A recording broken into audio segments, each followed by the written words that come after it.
Grab hold of your flies. This is a podcast for nymphers, strippers, swingers, and dry fly guys.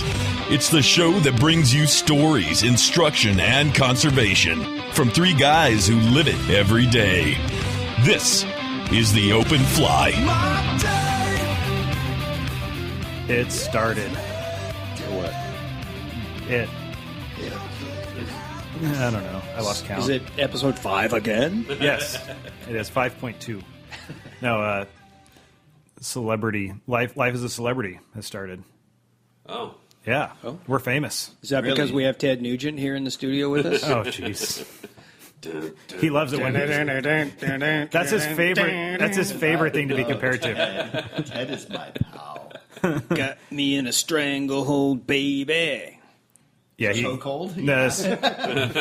So our buddy Ian joined us in the studio as a guest host. We're going to bring in guest hosts from time to time. We had AJ a couple weeks ago, and now we got Ian. I don't know who's going to be next. We just make it up as we go. Flies open, Ian. He looks. Yep, yes it is. I'm not closing it. No, so the last few weeks, of course, I mentioned before, I'm doing trade show season, and trade show season started about the same time we started recording the show. So over the course of the season, I've seen more and more each show that I go do, trade show I do, more and more people coming up and saying they like the podcast, and people I've never met before, just heard the podcast and wanted to meet me and say hi. And it's gotten to the point where a couple would come up and be all, "Wow, you're the guy from the podcast, right?" Like, sure, yeah. How's it going? Wow, it's just so weird to hear your voice in person. I can't believe I'm meeting you. They're gushing. Yeah. I don't know if I'm inspired by the whiskey or the coffee this morning, but I know exactly what I'm getting you for Christmas or your birthday this year, dude. What, his own voice on tape? No, I'm gonna get you an Evan DeBurke T-shirt. Yeah. So yeah, it's been fun. Evan's the rock star because he actually leaves and goes places. I do. I've been jet setting all over the country. I've probably met many of you. And if it seems like I'm attacking any of you in particular for doing that, actually, I think it's awesome, and I wish there were more of you. Yeah, just wait till you have people say that your artwork on the wall is awesome. You own a bunch of your stuff. I would really like to wear your face as a skin suit. Coffee.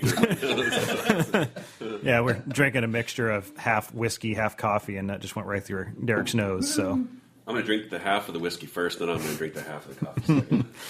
So yeah, it's been an interesting progression over the last few months, going from like, "Hey, cool podcast, you guys are off to a good start," to, "Oh my God, I can't believe I'm meeting the guy from the Open Fly podcast." And I just hope it keeps going, because those are the guys that are going to pay our bills, right? Well, I hope so. We get a lot more of this. We get a rabid fan base. People are going to be ready to write checks for advertising. with that fan base comes a restraining. At you. Yeah.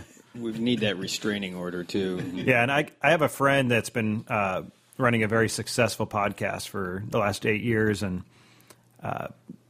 has about 40,000 listeners, I think his podcast has. And I asked him a couple weeks ago, and I was having some beers with him down in California, and he's like, "You know what? It just keeps escalating, and it never gets less weird. So just get used to it." But he's like, those guys are the fans you want, because they're going to be your most loyal fans and really give your show its character. So, Are we up to 40,000 yet? we're a few shy. Okay. Yeah. 38,000 isn't bad. Yeah. We're accepting new fan groupies. Yep. Jen, our number one fan / groupie.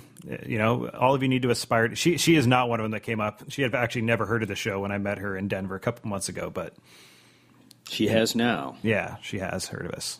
So we need more Jens. We've put Jen on the map. We have. A couple of gens. Yeah, in fact we put a call out for more Jens, and we got another Jen. If you're Jen and you're listening, Thank you. We need you. Yes.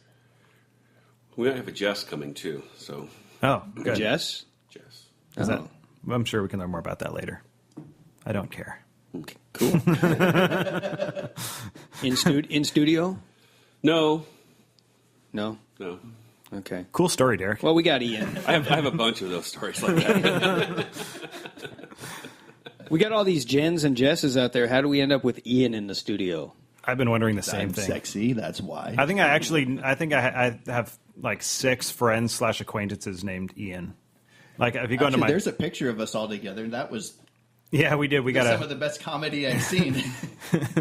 What is a group of Ians called? A murder. What do you think? A murder.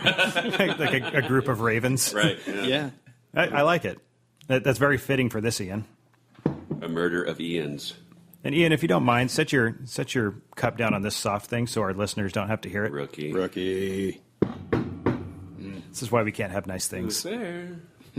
So, anyway, moving on to listener feedback. Many of you have sent in feedbacks of various sorts, and we never read them. Many of you were offended, and rightfully so. We hope to offend more of you in the future, but the reason why we didn't read your thing on the air, besides some of them just being terrible, was because there was a backlog, because they were going to our spam folder in the email account. So I opened up the spam account for the first time since the show started and dug a few out, and so we'll be reading a few of those every show for the next couple shows. So this is a bit of an apology for ignoring many of you. Google is really, really hard on spam. You said hard. You on. said it hard on spam. He doesn't get it. No, I get At Kirk's age. I'm just disappointed in myself for letting my guard down so blatantly. At Kirk's age, that's probably a welcome thing. Yeah. One of the things Jack Nicholson said, you never waste. Yeah. Moving on. Laughter turns to tears. Are we going to cue any of that barnyard music? Queuing it up right now. Nice, excellent. Okay, so do you want me to do this? Yeah, do it. This is how many shows are we on now? 3? You should have this figured out by now. There's a flow right here. There's a workflow right here on the board that says your parts right here. I can't read that. That's too far And away. my name is misspelled. It's not even on there. How am I supposed to know which is me? All right, we're going to have to have a Read retreat. the feedback. So We need to have a team building retreat here. We're now moving into a little bit dysfunctional stage. This is not listener feedback. This is backlogged feedback. They might not even be listeners anymore for all we know. That's true. Let it flow. Yep, this show needs an enema. Sit down and relax. It's going to be over soon. Matt writes, can you do a show on Pennsylvania? I was just there. Don't interrupt. Matt writes, can you do a show on Pennsylvania? I know Alan partners with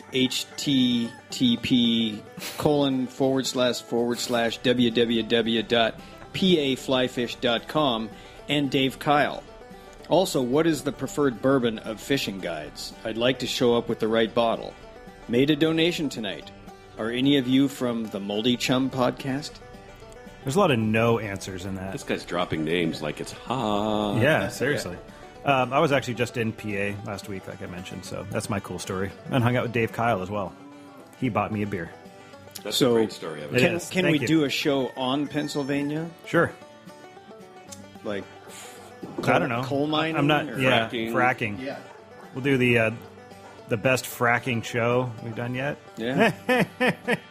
Fracking's no laughing matter. No. So yeah, it's on the agenda. We don't have a date set. In fact, I talked to Dave Kyle about joining us on that show because he is very versed in the fracking debate. So That would be a good show. yeah. Yeah. So you're while you're making fun of this, your email is very prophetic. Yep. In fact, a lot of that is already in the works. Preferred bourbon of fly fishing guides? I don't prefer bourbon, I'm not a fishing guide. and I don't prefer being a fishing guide. Whiskey with both an E and no E. Is Yeah. Fine. Yeah. Yeah. Yeah, I prefer my I'm not single a malt guy, scotches. So give me Schlitz and I'm pretty happy. Yeah, single malt scotches. We're drinking a bottle of Woodinville rye whiskey here, which is made about 10 miles away. That's about 17 kilometers for our international listeners. It only takes an hour to get there with traffic. Yeah, Yeah, that's about right. How many clicks is that? Ooh. we're going to quack that out. We're gonna move on. And no, we're not from the Moldy Chum podcast. This is the Open Fly podcast.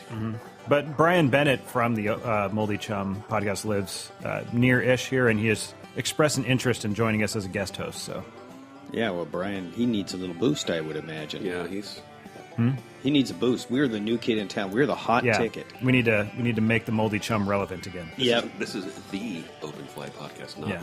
Right. Open Yeah. Fly. So we'll do our part to And throw a Open life Fly. ring to And- the Moldy Chum. Yep. Thank you. So yes, we yes. Moving on. Excellent. Steve writes, Hey, Steve. "Hey guys, first of all, awesome podcast! 2 exclamation points. 2. Really, Why not 3? really enjoying it. The format is awesome, and it's nice to listen to local guys bullshit about the stuff that controls many of our lives. Sounds like politicians. Yeah. Do not elect us for no I matter also- what you do.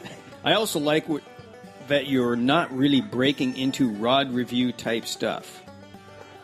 Okay, and then there's You're welcome. a double space and a new paragraph. I thought I would throw an idea out that I'm really thinking about. Don't tell us how to do our job, Steve. It's just his idea. He's throwing it out. All right. Trout spay switch rods. Well, did he not listen We to had episode a show 2? about that two-handed trout. Yeah, Dave Henry on episode. Finish the email and then we'll make fun Well, of I it. was trying, but I keep getting interrupted. I've become ridiculously addicted to swinging for steelhead and all things spay in general. I would like your opinions on trout spays and their place in our arsenals between singles and doubles. I figured Derek would have some great input, being a trout guide, for as long as he has. Evan, Hi. great job with Alan. The new Kraken models I have are awesome. Donation made. Keep it going. Cheers. And then no accolades for me. Okay. Thanks, Steve. Yeah, trout spays are cool. If I trout fished more, I would actually use my 4-weight spay quite a bit.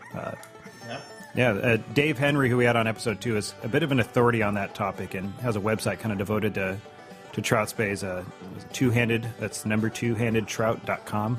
Yeah. And does guiding based around two-handed rods for trout and all that. And so he's really the guy to go to. Derek?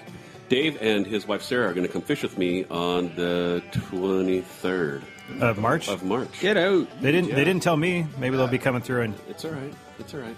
So I'm hurt. Dave's my boy. yeah, I mean, I've started to use a two-handed rod, mostly switch, 5, 6, 7, 8 weights. I had Aubrey McGill from Confluence Fly Shop up on the boat last September for the what is that? The wounded. Talking to your mic. Oh, I'm sorry. The Project Healing Waters trip on the Yakima that we do. The two-handed or the two-fly tournament. Yeah, two fly. So, being a person who primarily swings flies, she'd never really done any trout fishing. So I said, well, then why don't we just keep you in your natural element and have you swing flies and see how you do? And that's all she did was catch fish. So I think it's a natural progression from swinging flies for steelhead to swinging flies for trout, because essentially it's the same thing. Actually, I did that this summer on the Stillwater because I never dry fly fish for anything. So I was like, well, steelhead or rainbow trout, and rainbow trout or steelhead. So, hey, look at that. That's holding water. And guess what? It's This holding is starting water. to sound awfully instructional. Well, and that the guy that I had last summer on the boat who was blind and wanted to learn how to fly fish, that's what I taught him how to do, was to swing flies. Because you just have a better... it's all feeling. It's all just feel on the water. So he didn't know when to set the hook, because he wanted to know, when do I set the hook, and you'll just feel it. Yeah. So, You'll know. Yeah, you'll know. So yes, getting back to Steve's question, I think you should have it in your arsenal of things that you do. It'll make you a better trout fisherman. It'll make you a better salmon steelhead fisherman. So I would agree. Okay, and so now I'm moving on. These are not backlogged feedback. These are free-flowing, Recent. undammed Current. These are fresh. listener feedback. fresh ones. Current. This is from Taylor Martin. We're still not sure at this point if Taylor's a guy or a girl, but I think we're going to find out soon. Yeah, this is a previous episode. We have our the ways. Sequel. We have our ways. Yeah. Hey guys, Hi. Hi. just finished listening to episode 6 and wanted to clarify that I am in fact a guy, but understand the confusion. It seems like you all have had the chance to fish in some amazing places, but I was wondering what fishing destination is on the top of each of your bucket lists. Keep up the good work. No ending punctuation. Juanita Beach. Juanita Beach. Ooh, That's a- swimmer's itch. That's a very urban beach on Lake Washington in Kirkland, Washington, for those that don't know. Kirtland. Kirtland. Yes. Kirksland. Home of the first Costco. I'd like to address Taylor's statement that it seems like you all have had some amazing places to fish. I haven't fished any place amazing. You went to Mexico a few months ago and refused to take rods with you. Didn't. It's your own fault. No, I don't. I mean, You should be punished. He has a reputation to uphold here. You can't go off to Yeah. nice places and start catching fish. Yeah. exactly. Yeah, we get a picture of Kirk holding up a big rooster fish. Then Taylor, I'm knows what I'm a commoner, but the highbrow gentlemen sitting around the table at the Open Fly podcast, they are the luxury traveling anglers. Derek travels often to places such as Cleellum. Means Swiftwater. no, you went to Belize. I've been to Belize. Top of my bucket list right now is Carolina coast for redfish. Hey, we're talking to somebody about that today. I know. And he would probably he would probably pay you to come fish with him. He's that excited to take people out. Now that's an idea that I like. We'll propose that to him. But I'm going to Hawaii at the beginning of April, and I've hooked up with a guide there to go fishing on the flats for bonefish. So Duffer? no, it's not Duffer. It's somebody really? else. Yeah, It's a secret. it's a secret. I don't want that place to start blowing up because then, yeah, we do get to go some pretty cool places. So Yeah, I've also fished. I fished Southeast Alaska with Rick Matney. If you heard about that on the last show, that was an experience that's going to be tough to match. But That was show 5.2, right? well, no, this is show 5.2. Show 6 is when that. I'm so confused. I'm going to go to iTunes right now and look how many do we How have. many shows have we done? Is this I'm gonna our- look on iTunes Is this right our now. sixth or our No, this is our 7th. seventh? Yeah, But who's counting? us. Computers are counting for us. That's Yeah, got that going for us. I fish Mexico a lot. I've been to Mexico several times and enjoy that. But bucket list, everybody. The hot thing right now is the Golden Dorado down in like Bolivia or Timon or the Kamchatka Peninsula or one of those. And Mouse. right now, I'm still kind of.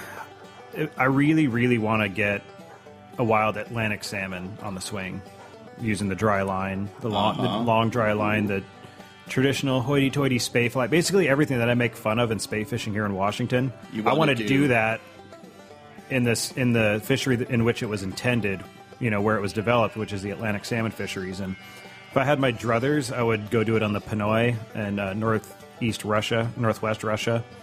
That would be amazing, but I'm a commoner and awful poor, so I think I'm going to try and shoot for Quebec. They got some very healthy runs in parts of Quebec. Quebec. So Cuba. I think that would be a cool one, and it's one you don't really hear about a lot as far as bucket list, because saltwater is all the rage these days, but I think that the traditional Atlantic salmon fishery is... even me not being somebody that really takes well to tradition or anything like that, I think that would be a cool one to experience. Are you going to know an Atlantic salmon when you see one? You'll think it's a brown trout. You'll think it's a bobcat. brown char. You're right.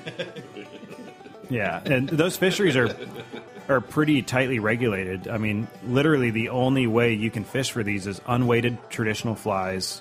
No tungsten head, no brass heads, nothing. That's No against beads. No No beads. You can run sink tips, but they can't contain any metal product. They can't be the tungsten core or lead core lines. It's really just dry line, swinging, and I think they even regulate which direction you can cast. It's like that tightly regulated, but In the air. yeah, Really, really poorly. yeah. So, yeah, I think that since that kind of goes against everything that I do in Washington, I really want to experience that because Atlantic salmon is a really, really awesome fish. All right. Yeah. Ian, did you have anything to add to that? Oh, What would you... I what have would a you very similar bucket list. But talking to the mic. Like this? Yeah, that's better. Now I know what it feels like. But my bucket list is similar, but since my family heritage coming over here is mostly Scottish, I must go to Scotland to fish for said Atlantic salmon. I must hit the D or the Spey or something along those lines, pay ridiculous amounts of money to fish 100 feet of water because they fish in beats over there. So you don't get to roam around. You pay for one spot and you fish there until you're done. Yep. That would With be a guide who doesn't even wear waders. They wear tweed. Put your They kilt wear on that, kilts. Lonnie. Way up to your crotch level. Yeah, that sounds about right. Either that or you can imagine Simon Gosworth talking to you all day. Well, Simon's lost kind of his, Yeah, some of his he accent. doesn't sound so Scottish anymore, but you can still hear it. I hang out with Simon often and talk to him. It's So, still there, but wait a minute it's here. not a real thick accent. You're telling me that I can go someplace and pay somebody to sit in a specific area and tell me what to do? That sounds like our Hank Patterson show. Hey, Patterson. Hank Patterson. Sitting in the lawn chair. You got to drinking sit there beer and in the talk like river. your dog is numb. All right. Kirk, do you have a bucket list? You kind of said you're a commoner and don't fish anywhere, but surely there's somewhere you would like to go. Oh, I would love to go to Patagonia Oh, yeah? during the middle of. You want to see them make the jackets and the waders? Yeah, just a factory tour. Yeah. The dead of winter. Some Velcro fish on the floor. Hey, that's a nice little plug for Patagonia. We should get them as a sponsor. Yeah, in the middle of our winters, when I'm, suffering from the worst case of the shack nasties and, doing my best Jack Nicholson imitation, I would love to jump on a plane and fly 24 hours to South America, which is their summertime, and fish for some of those big browns down there. I'll tell you what. I'll make that part of my guide operation, and you'll be my first client. Okay. Just write the checks. Perfect. What? Well, we're going to need to get down there. Yeah. And you want to true. go, so I'll take you. Yeah. Okay. All right. Next feedback. Yeah, we got one that comes in from John with no H, so it's just a J-O-N. So it's not like a toilet. It's like a John boat. I bet it's short, I bet it's short It's for like the Jonathan. boat, not the I toilet. bet it's short for Jonathan. Okay. I'm sure he loves that comparison. Yeah. How about getting Chris DeLeon or one of the other Occupy Skagit guys on to discuss their plans and progress with NOAA or the NMFS? Question mark. Does everybody So- know what NOAA and NMFS is? National Ocean built an ark. Oceanic Atmospheric Administration. So yeah, NOAA handles the endangered species stuff, which is basically the agency that's keeping the Skagit closed. Because the Skagit, we've mentioned it on pretty much every show up to this point, but the Skagit is managed as part of the Puget Sound region. And since there are rivers in the Puget Sound region that are severely depressed, the Skagit not being one of them, the Skagit gets closed along with those other rivers, and they're trying to get that changed. Because, we're going to talk about the Olympic Peninsula with Bob Triggs today and what's going on there, but the Skagit is a healthier population of steelhead than most all of the Olympic Peninsula rivers that are getting pounded. And while they're allowing harvest and pretty much unlimited pressure on those Olympic Peninsula depressed stocks, the Skagit remains closed. So they're trying very, very hard to get the Skagit open back up to a spring catch and release fishery, not only to help relieve some of the pressure on the Olympic Peninsula, but just to get eyes back on the water and just enjoy what is a healthy steelhead run. So yeah, it is coming up, so it needs to happen in the next couple shows if we can get some of them on for just a short segment if we can. But yeah, I think it is worth talking about. Yep, okay. Next one, last one, comes from Cam, probably short for Cameron. Camille. Camille? Oh, yeah, okay. Camille. Just I like overhead. What? The overhead cam. Yeah. So this Did his initials SOHC or DOHC after that? email name is whitefish@gmail.com. I'll quack out but I just want to show that the recurring theme in this particular message. A procedural move here just for a moment. Can I address the floor? Yeah. We have a guest in the studio today. Have we introduced our guest in the studio yet? I think we did, like a half hour ago. Oh, well, hey, I just want to make a procedural recommendation here that we have Ian in the studio for the next couple of shows. I like the energy that I'm getting off of him, and it's nice. No more Woodinville rye whiskey for you, Derek. Thank you, Ian. Ian. See, that's why I like Ian. Man. Ian passes the bottle. Build me a fire and then give me some gas. Thanks, buddy. Interrupting the love fest. So Camille Camille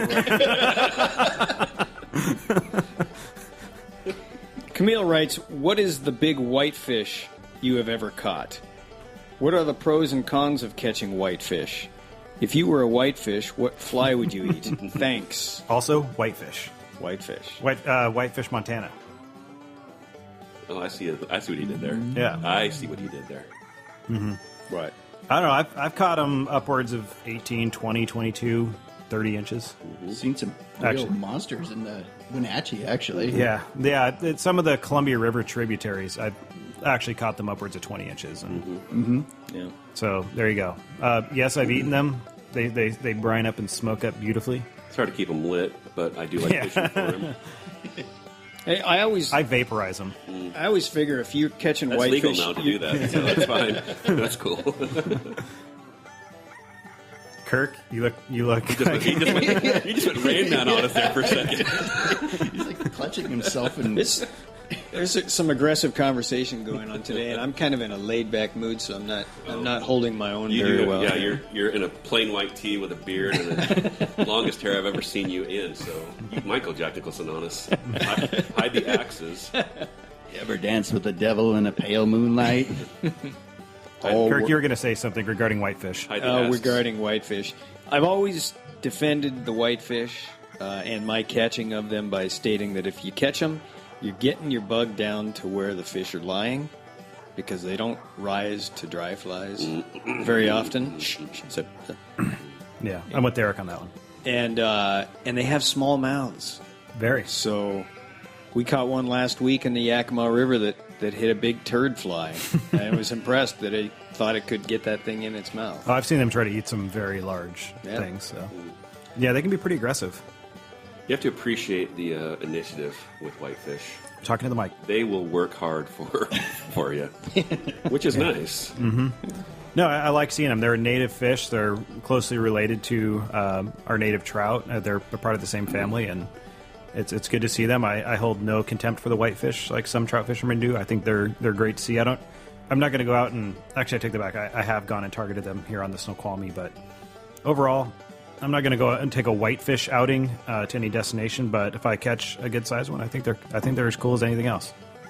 Well, a Colorado River whitefish is a little bit different, or a Rocky Mountain whitefish is a little different than what we traditionally are catching here and calling whitefish. So I've caught a Rocky Mountain whitefish on the Upper Colorado along with cutthroat and trout at the same time, and it's a nice fish. I mean, aggressive takes on the surface, and yeah.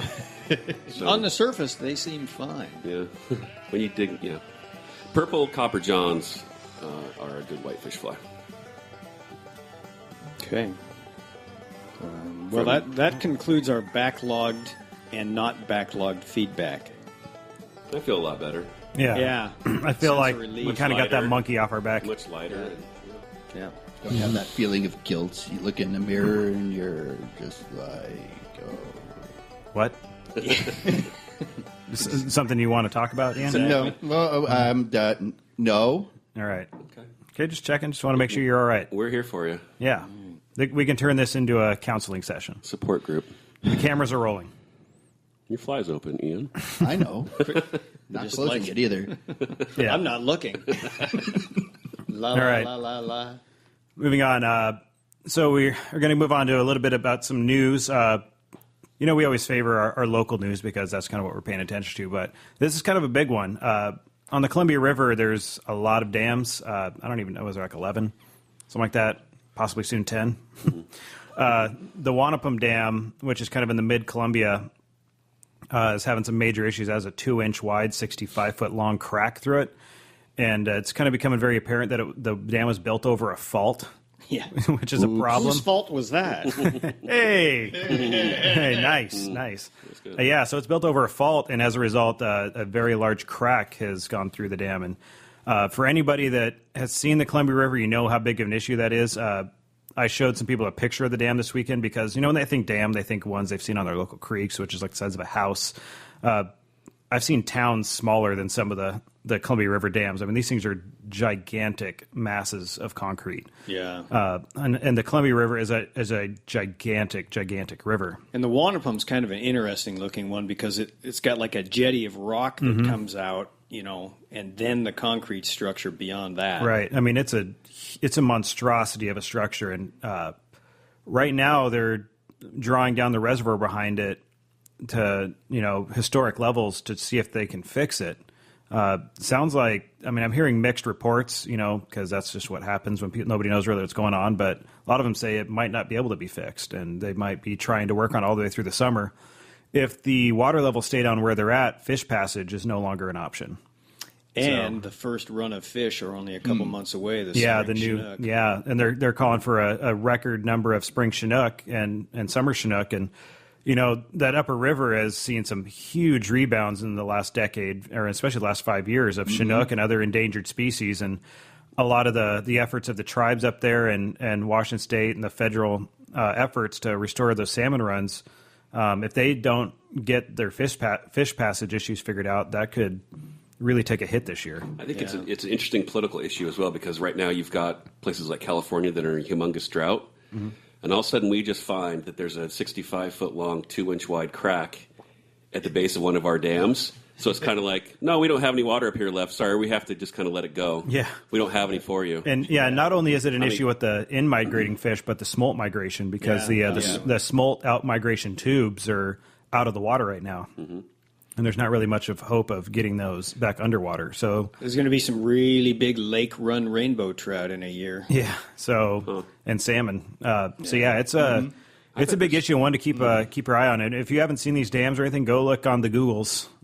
Go to Google and look up pictures of it, so you see kind of the scale of what we're talking about. Yeah. Wanapum Dam. I mean, I think up to this point, the Elwha was the biggest dam removal project, wasn't it? Yeah. So this is probably how many times bigger than that? 5 or 6 times. No, Well, at and least. the massive amount of lost commerce, if they change the water level on that river, which they're doing artificially right now, there's a lot of riverside business and properties. Because between there and the next dam, there isn't a whole lot. There's a town of Crescent Bar, and I think the rest of it's pretty undeveloped. It's mostly rock and everything. And then you get above Rock Island Dam, and then there's the town of Wenatchee. Isn't Wanapum below Crescent Bar? Yeah. It is about 10 miles below. Okay, and so then Mattawa, Hanford, Reach, and then Wanapum, the dry shitties. I mean, so that's Crescent Bar is a huge destination for a lot of Northwest people in the summertime, and that's going to change that massively. Yeah, so big deal. I mean, it's not just from a recreational or commercial standpoint, but for endangered species fish recovery, which has really made some enormous strides in the last few years, could take a big hit this year. As I understand it, it is it's a PUD that owns. Yeah, the Public Utility District owns that dam, but it's federally regulated water, and you've got these fish that are being governed by the federal government, and you've got it's a government against the local PUD. This can get very interesting. No, what's interesting too is Grant County PUD, which manages the Wanapum Dam. They've always had really cheap power. Yeah, I grew up there. Yeah. I grew up in Grant County, and that's going to very likely change for a lot of folks in Grant County too. I mean, a lot of that. I mean, there's in Grant County though. You still have. How many other dams? You got the Grand Coulee Dam, which is where most of that power is coming from. Sure. But Wanapum was also a very big contributor to that as well. So, keep an eye on that. We'll probably give updates over the next few shows because this actually affects some of my favorite fisheries. So, a lot of my favorite fisheries lie above that in the Columbia system and are sea-run fish that are going to have a hard time getting in and out of that part of the river if nothing changes anytime soon. So it affects me, so I'm going to be paying a lot of close attention to it. There will be fish that normally would have been bound for that water in the upper Columbia. They're going to have to find other places to go. Yep. Yeah. Well, Yakima, Natchez. Yep. Yeah, they'll find other, and they migrate around too. Yeah. So I don't think there'd be a huge problem with them not spawning. Right. But it would just affect the rivers above the Wanapum Dam. Right. Well, I think this is going to turn out to be a massive issue. Oh, yeah. It's on its way. Yeah. I mean, this is just developing in the last few days, not even the last week. I think it was like 5 days ago that I first heard about it. Yeah. And, it's still developing, but it doesn't look good. I mean, that's a big crack in a very big underwater structure. Yeah. Yeah, and it's not like you can just fill it back in, and you can't just like patch it. It doesn't really work like that, especially when it's built on a fault. Well, it may be the best thing is just Let Dynamite it. Go. Take that sucker down. Yeah. Yeah. Once they get the water, I mean, that's what's going to happen. I'm going to throw it out there. That's what's going to happen. They're going to remove it. I got 5 on that. I got 5 on that. Right now, I don't see any other way to do it. Yeah. I mean, Well, I it's just cost prohibitive to Oh save yeah, it. yeah. It's very cost prohibitive, and again, with it being on a fault, it's just going to happen again. Yeah. It's not like it's like in the last year. I think they said that fault moved a few inches. Send us your guess. Is the wampum going to be taken out, or are they going to fix it? We'll lay odds over under. Yeah. Yep. So Parlay. Mm-hmm. Parlay. Alrighty. some crazy stuff going on in the Columbia River. It's a sign. Of The Times. all Kinds of signs. It is It's a big sign. Yeah. the sign that my favorite fisheries are going to be kaput for a couple of years. I would Well- weep because I share those favorite fisheries. Well, it's we're talking about man versus nature, man versus nurture today on the show. It's a big part of conservation and the talk with Bob and Jason later. And I was having a conversation with the guy on the phone the other day, a friend of mine who was out on the OP last week and was with a group of people that were himself, another guy, and then a guy that was with them that had his own boat. And the guy that was with his own boat, who had never floated this stretch of water before, goes down first and blows past the takeout. Spends the night on the water. Search and rescue's out looking for him. Is this a mutual friend of ours? It might be. Yeah, I think I know who you're talking about. He didn't give me the full story, but I'm putting two and two together now. So yeah, this guy spends his night on in a very squatchy area over on the peninsula. Yeah. And the discussion that came up was we ought to have a way for people that are approaching takeouts and access areas that there is some sort of sign that tells them when they're close.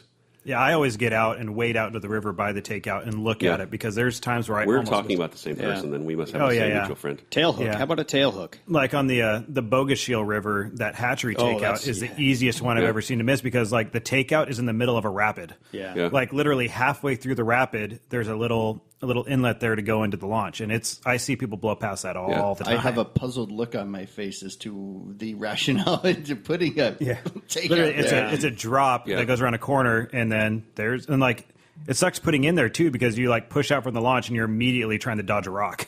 Yeah, and not to be crass, but I mean the discussion. Be crass, please. The discussion revolved around why aren't there signs on the river that tell you where to get in and where to get out? There's signs on the bank side that say here's an access area.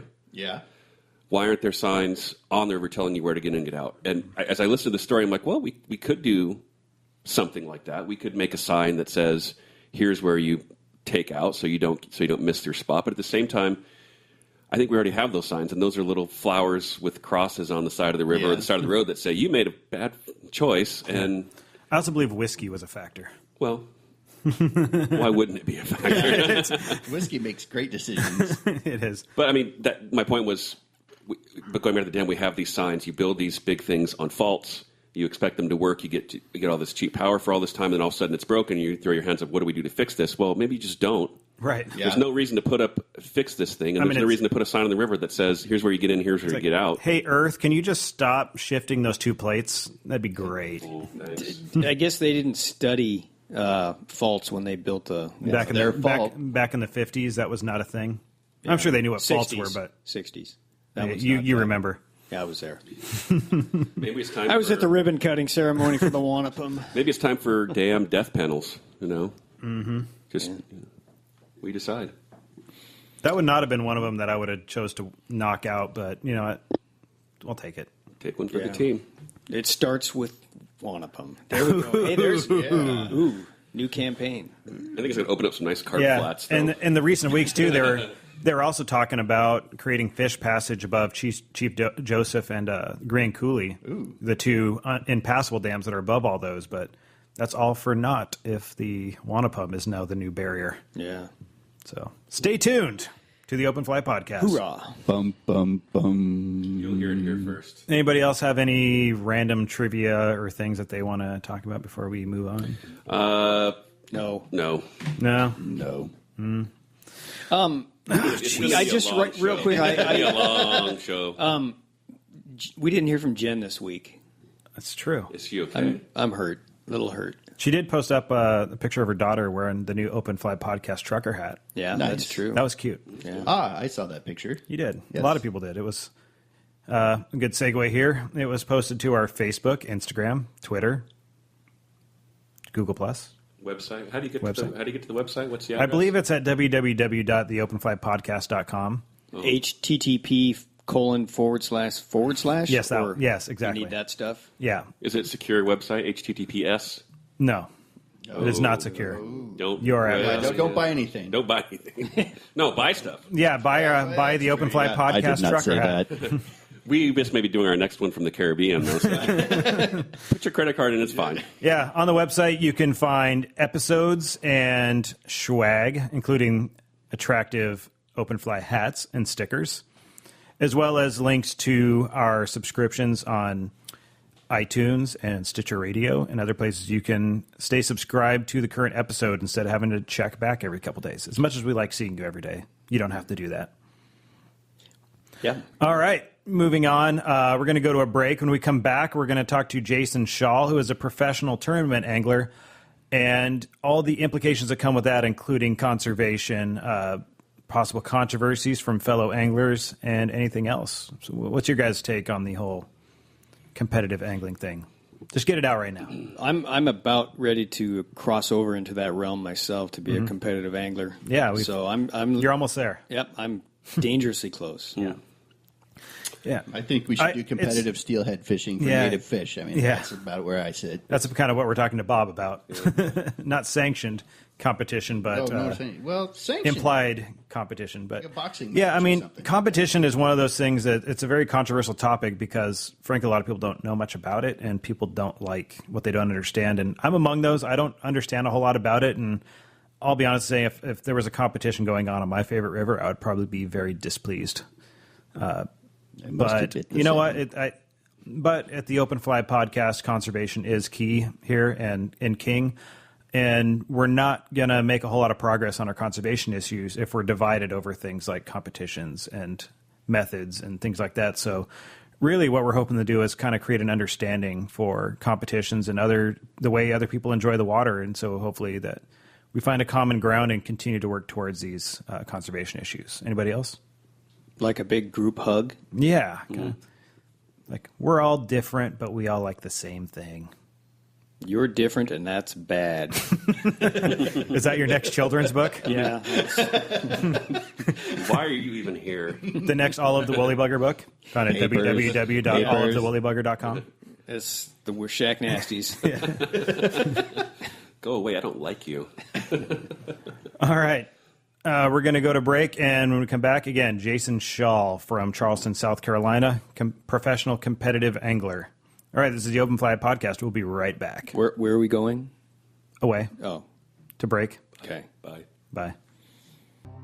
Now back to the Open Fly.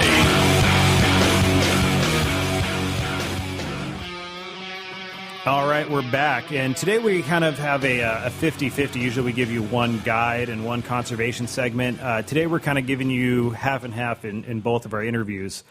First up, we have Jason Schall. Jason is a professional tournament angler. Jason has a pretty impressive resume. He's a lifetime member of the IFGA and the current state and world record holder of something that's not listed. He is both saltwater and freshwater and inshore angler of the year. Jason has also been awarded the Outstanding Ecology Award winner, let's see here, of the year multiple times for most game fish released, including 2013.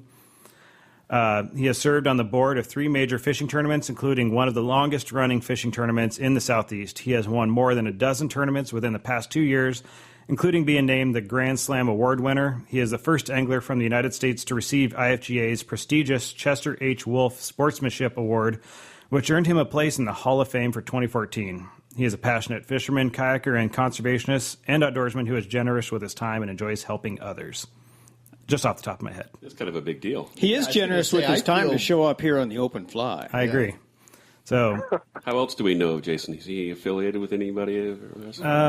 He's on a pro staff for some company that I work for. Well, really? Admittedly, he should be. I mean, he's that good. Right. So, Jason, welcome to the Open Fly Podcast.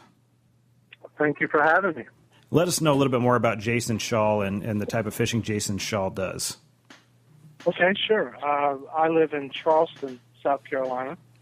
And as far as the fishing that I enjoy, I like all types of fishing, really. I grew up doing both freshwater and saltwater pretty regularly.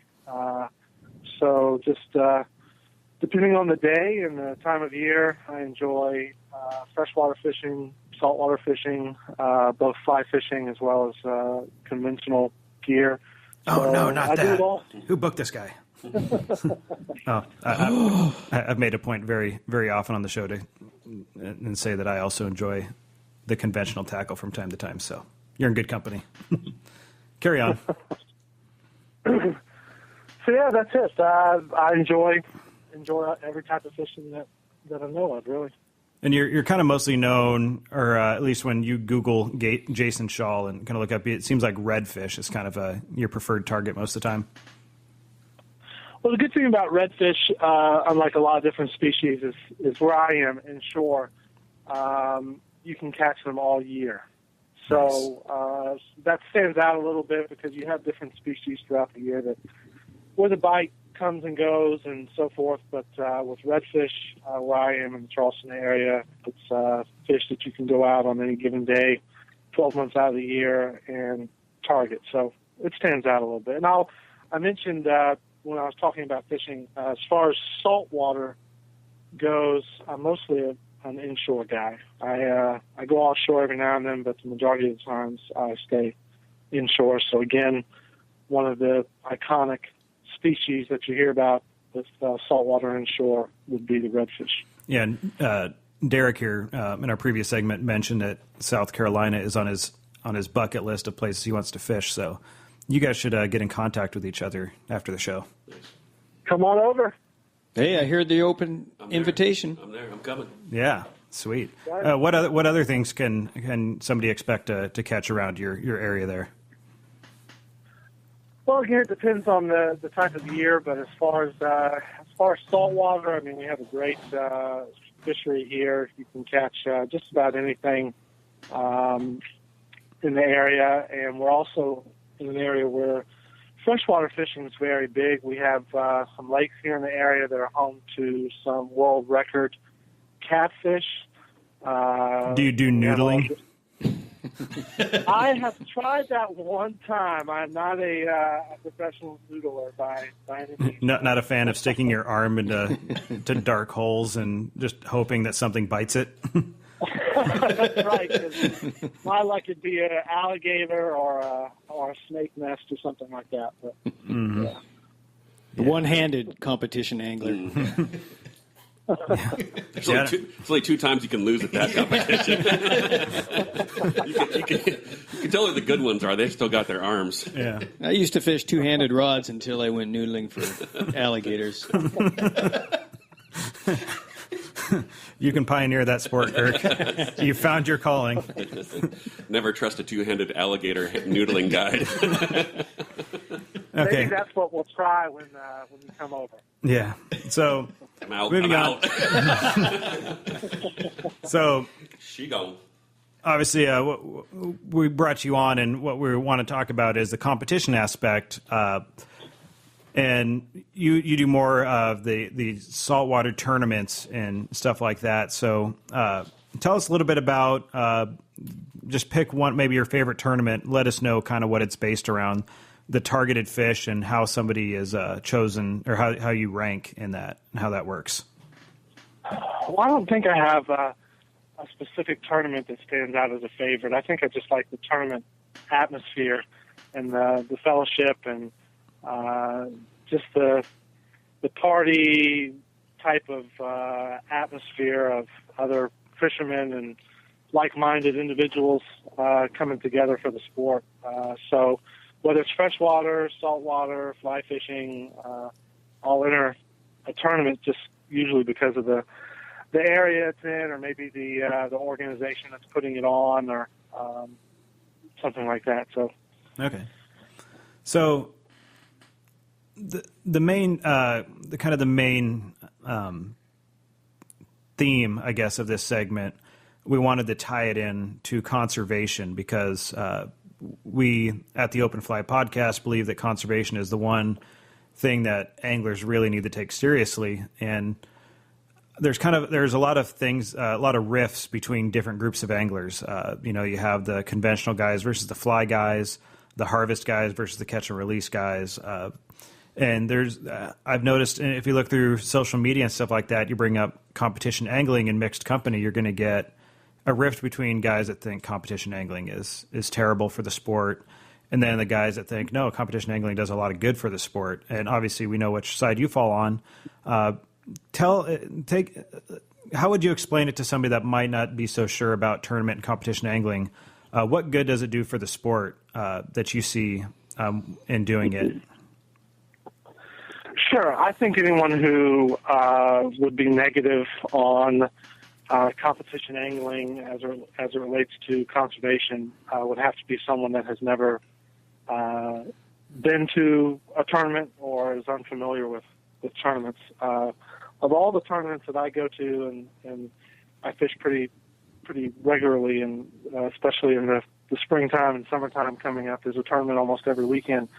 You'll see every single one of those tournaments, conservation being highlighted. Many of these tournaments, the money that they raise through the sponsorships and through entry fees and donations and so forth go to conservation efforts in one way or another.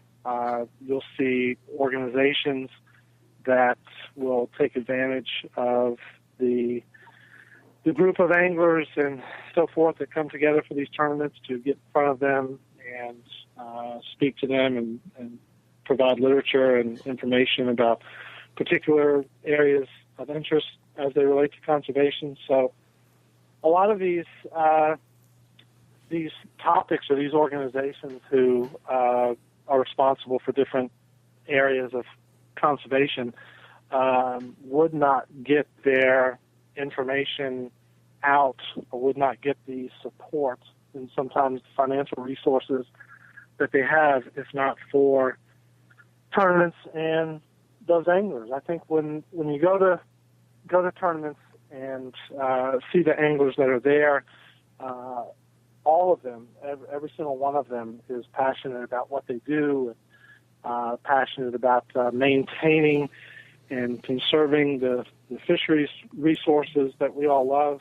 So it's important to them, and they listen and they get information. They take that and use it. So I think without that venue, that medium to get that information out and get that kind of support, if you just were to take tournaments away altogether, it would do a lot more harm for fisheries conservation than it would do good. That makes sense. And someone who has never been to a tournament and witnessed that firsthand is the only type of a person who would really argue against tournaments and and competition angling. And another thing I've seen in recent years is you have a lot of tournaments that have gone to a catch, photo, release format. So, in fact, they are promoting the release of the fish in order to even compete in that tournament. So what they'll typically do is at the captain's meeting the night before the tournament starts at first light or sunrise, you'll get a special token that you haven't seen before that has a unique number or code or something on it. And what you're required to do is during the time of the tournament the following day is to take a picture of the fish that you catch on a measuring device of some sort. Often tournaments will provide their own measuring boards with that token in the picture. And then at the quote weigh-in, basically what the weigh-in is all of the anglers turning in their SIM cards from their cameras or turning in their phones or something like that with the timestamp and that special token with pictured with the fish on a measuring device, and that's how they're scored. So you see a lot of tournaments now that years and years ago were based on weight of fish that are now, excuse me, based on length or aggregate length and so forth. And you're seeing that a lot. I see that in over half, maybe 3/4 of the tournaments that I fish in. So that too is a misconception of some people that all tournaments are just about how many fish you can slay and bring in, because that just doesn't happen. And some of the both the freshwater and saltwater tournaments that I see where they are by weight, often they will require that a fish be brought in alive, in a live well, and quickly released there at the marina or weigh-in or something. And if it's not, you're actually penalized for that. So, again, conservation is heavily promoted, and the organizations that come out and talk to anglers about conservation are prolific there at every tournament I go to. So Kirk? You guys Yeah, I got a question for you, Jason. I'm ignorant in the ways of fishing tournaments, and my conception or my vision of a fishing tournament is these bass tournaments you see on TV. The guys that are wearing clothing that looks like it came out of a NASCAR venue, and they jump in their bass boats that go 120 miles an hour, and they fish hole to hole. So enlighten me on how my perception of fishing tournaments might be skewed by what I see from bass tournaments on TV. Well, just to use the bass tournaments that you mentioned as an example, but what you don't see on TV a lot of times is many of these tournaments will have almost like aquarium-like tanks, or anglers will have similar devices that when they bring the fish in, they're alive. You know, they're very much alive, and they're weighed and they're quickly released. And pretty much everyone who fishes those bass tournaments have live wells where they keep their fish. I mean, they're not using live bait; they're using lures, and those live wells are to hold the fish and keep them alive up until the point when they get to the dock and weigh those in. So that's one aspect of what you asked about, is many of those fish are caught, kept alive, and released alive. The anglers who are fishing in those tournaments are doing so for the competition and challenge of the tournament. You're not seeing any of those professional bass anglers quickly bringing a cooler home for them to eat or anything like that. They want to release the fish. They want to see them grow and reproduce and be larger for the next time they're fishing a tournament in that particular lake or what have you. As far as the NASCAR uniforms you see with all of the different sponsorships and names on there, you could pretty much go through every single one, and especially with many of the larger companies, they promote conservation. They donate a lot of money to different organizations and research efforts to promote conservation. And it is a corporate mission for a lot of those companies to promote that as well. So it's kind of a win-win all around. But a lot of people just don't see that unless you're there. They just see those pictures that are splashed up on media of one of those guys holding up a fish in each hand up in the air, and that's pretty much the only image that they see, but they don't see what goes on behind the scenes. Gotcha. Yeah, it's good to dispel the myth. Jason, I got a question. I mentioned earlier about taking a trip out and fishing on the coast for redfish being on my bucket list. A lot of that is driven by this time of the year out here in the Northwest where it's cold and gray and dreary, and I see guys out there on flats boats, getting pulled around and sight casting to tailing fish. That's really, really appealing. Some of the parallels that I've seen in the research I've done, though, is that you have recreational, competitive sport fishing as well as commercial fishing that impacts the populations of redfish that you have there. How do you, how are those paralleled with maybe some of the issues that we're seeing where we are in terms of hatchery versus wild, overharvest, and how does that impact the competitive side of what you do, as well as when you go fishing for yourself, do you see an impact? Well, it's a good question. And as far as redfish go, and this is a good way of looking at the whole conservation movement and efforts. For instance, in my area, redfish are not allowed to be commercially harvested. So again, going back to conservation, there are rules against commercially harvesting many of these species for those reasons. And ironically, if someone were to try to commercially harvest them or take more than the legal limits allow, the first people to turn them in would be fishermen, would be the ones who, again, want to see their fisheries areas healthy.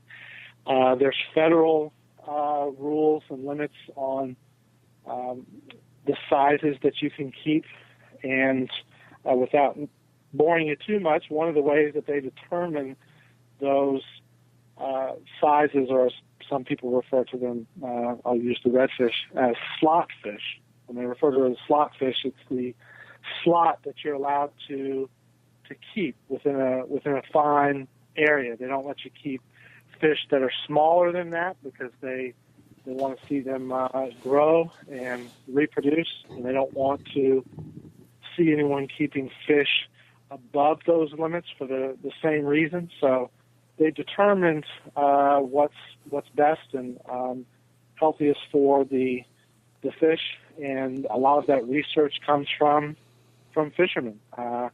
I am involved in several different tag and release programs, and my state Department of Natural Resources has one of those programs where they study different species of fish, and they're looking to get research on their habits, and they use that information to ensure the healthy survival of those fish. And the only way they get that information is through volunteer anglers. And you say that? Would you say the tournaments play a role in that too? Do the tournament anglers or do the tournaments get some of that information as well?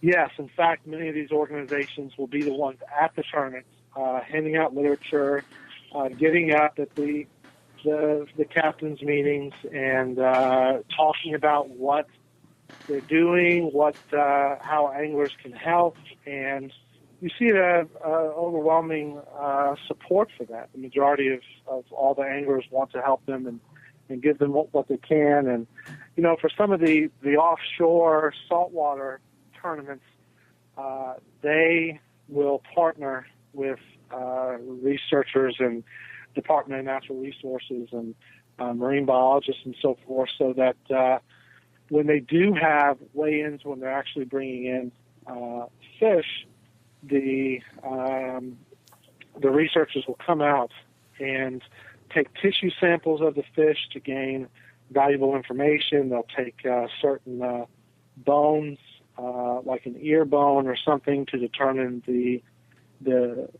age of the fish, and they'll get all of that information from anglers, and they use that to study the fish, to make laws about what you can and can't catch, and limits on how many you can, and so forth. And you mentioned earlier the IGFA, or the International Game Fish Association, and they spearhead a lot of efforts with tagging sailfish and billfish to determine their migratory patterns and so forth. And I believe they've partnered with Stanford University in a program there to study that. And you have different other organizations that study sharks and tag them and so forth. And all of that research and information, which goes to protecting those fish and determining what needs to be done to ensure their healthy survival all comes from anglers and fishermen in this tournament. So you're in South Carolina, right? Correct. So is there a good sense of cooperation between the neighboring states there in terms of harvest, commercial, recreational use, habitat? Is it a I don't know what's the right term for it? I mean, is it collaborative? Yeah, well, collaborative is it, but I mean, does Florida, does North Carolina, do all the coastal states have the same sort of arrangement, or is South Carolina, where you are, is that an isolated thing, and does that affect the fishery?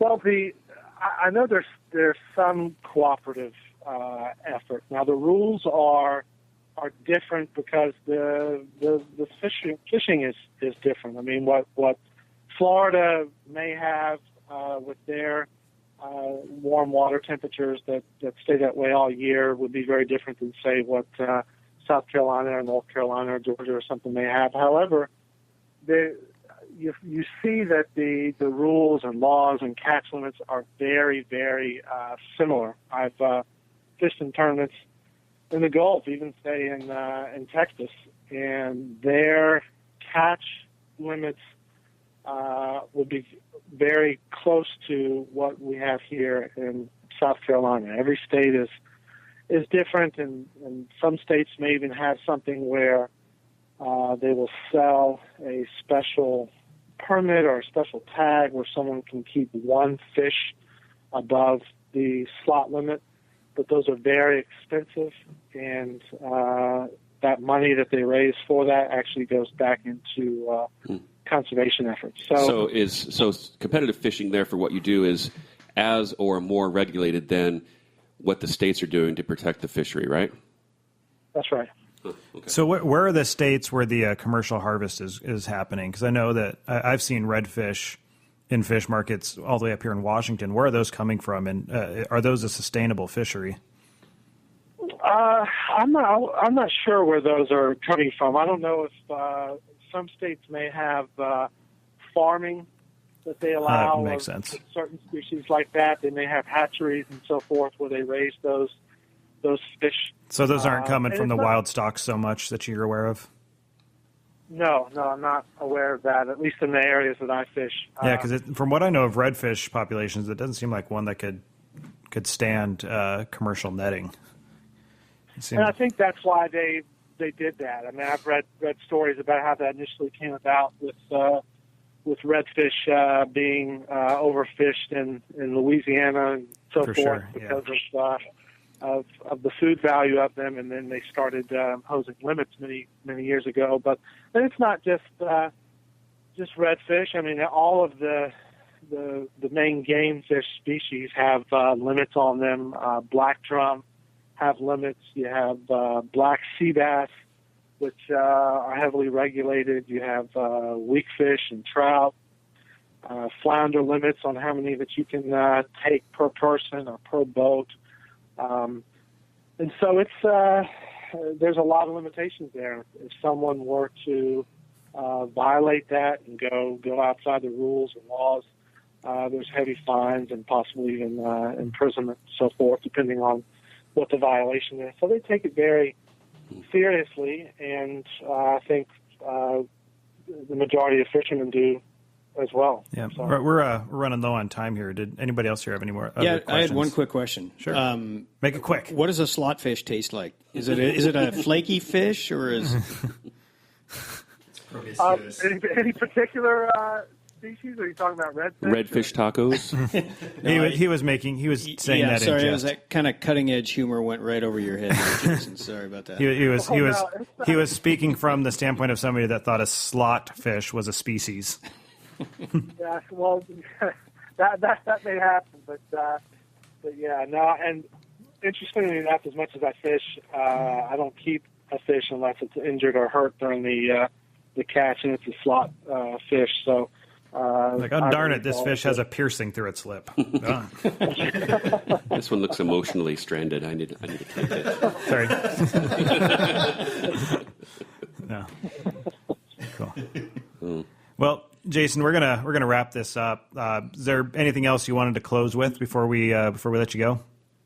No, I appreciate you guys having me on. I appreciate you talking about conservation. A good bit. So yeah, we've talked enough about West Coast fish and all that, so we figured that the East Coast fish needed some loving too. East side? Wait a minute, the West Coast has fish too?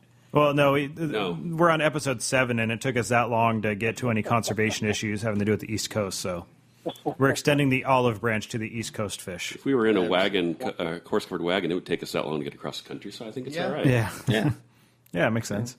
Provided you didn't die of dysentery along the way. Come on out anytime. I plan to. We're getting a corporate jet, and we'll be there tomorrow. Yeah, there we go. The open fly. Mm-hmm. All right, Jason, we're going to let you go, but thanks again. Thanks for having me. Y'all take care. Yeah, bye-bye. Neato. So, aside of tournament angling, you don't really hear about the extra pressure, the crowds and all that. But and one thing I hear from a lot of guys is, and I'm kind of in the same boat where I don't want to compete because to me fishing is a personal endeavor and it's a way for me to get away from people. But after I talked to Jason a couple days ago and some other tournament anglers, and they enjoy it for the opposite reasons. They're just people that enjoy the company of other people. And he said that there's a massive social aspect of, before and after the tournament. After the tournament, everybody gets together and goes out for beers or goes out for dinners, and it's just kind of a social event. So, it takes all kinds. Hermit, that's really probably not for me. Right. Well, it's really not that different than just a drift boat full of 3 guys out spend the day. There's a competition in the boat, and you gather before and after. So I guess I am a competitive angler. Yeah, we all seek a different. Well, I think that and the really important thing is that these tournaments, which obviously they're a fairly big deal back there, we don't have them out here that I'm aware of. We have like the one Coho Derby, and that's about it. But they do had a tournament on Lake Washington for a while. For bass. Oh, yeah, but yeah. I mean, just for the salmon, steelhead, trout, it's not, out east, and it's something we want to cover on the show eventually as well. If you listen to the end of our previous show, we'll hear the short interview that Derek did with Connor Murphy, who's a competitive trout angler. Especially like you get east of the Mississippi, and there's the trout tournaments where they take over a stream for a day, and each guy gets a beat that he gets to fish, and there's like 100 anglers out there fishing the stream for trout, and that's the competition. So we'll talk about that eventually too. I think that it's just not something you see out here on the West Coast or anywhere like west of the Mississippi. It isn't a thing. So the point of what I was getting at is that there's a point. There always is. It's just gotta find it. Dig deep. These events, they draw big sponsors, and the sponsors become responsible stewards, at least promoting conservation. So, you got to have a voice to lend itself to a fishery. Yeah, and I think I can understand that side of it, where a tournament is the perfect way to get people with a common passion for that fishery together and getting them rallied up to support the conservation efforts that support that fishery. So that totally makes sense. I don't know if that would work. Let's say I don't think that would work on the Olympic Peninsula steelhead, as we'll find out from Bob Triggs. I don't know. I can't think of a fishery out this way that could handle that, but I could be totally wrong. Yesterday was my first day on the water with a client, and got to the put in, and there was already a truck there with a boat in the parking lot. So I thought, one other boat in this stretch of water. It's like 9 miles, no big deal. But as we were sitting there taking the cover off the boat and getting ready, here comes another truck with a boat, and then behind them another truck with a boat. And I'm like, here it comes. And so instantly a sense of urgency. I got to get on the water first. I got to get to this hole first. But we got on the water, and we stopped, fished the first hole, first fish of the day, first fish of the year for me with the client, and we didn't see another soul the entire day. So whoever was behind us just squeezed right on by us, and we had the water to ourselves. So I think competition is something that we bring on ourselves, and whether you do it for yourself or in a group where it's a more social thing, it's always going to be an aspect of fishing. Like Kirk said, it's just always going to be there. Yeah, even when I go out to run a solo mission, kind of like what you're saying, a lot of times there's a competition to get up earlier to get to that run first. And sometimes you don't, and sometimes you get to the run and somebody comes in and low holes you. So there's always some aspect of it, whether you seek it out or not. Yeah. So we're digging deep into the issue here on the Open Fly podcast. No, I'm always competing with myself to be a better person too. How's that going? Not good. Okay. One of us is losing. So yeah. Keep fighting, Kirk. Like I said, springtime is coming. It's like shadow boxing. Yeah, I mean, just given that there's no losing, right? Yeah. I think you're wearing a new pair of jeans. Those are very nice. I mean, I got to build yourself. No, these are my wife's. I just mom jeans. Mom jeans. Mom jeans. The Open Fly podcast sponsored by Mom Jeans and Target. They look a little high waisted. Got the tuck in going on. Yeah. Right. Anyway, yeah, given that there's not many opportunities to sign up for these competitions or tournaments out west here, I don't know that I would ever do it because I've ruined other hobbies by competing in them, and it brought a mentality in me that made it hard to enjoy it. But I think I understand better now why people do it and some of the benefits that come from it. So yeah, I think it makes sense. If I was given the opportunity while I was traveling out east, to jump on a boat with Jason and compete for a day, I'd probably do it just for the experience. Oh, sure. You just low-hold me on my bucket list trip, bud. I didn't say I was going to go before you. Well, I'm curious enough, to find out a little bit more. I'm going to head down to the market and see if I can find some farmed slot fish. Slot promiscuous fish tacos. ones, right? Yeah. Yeah.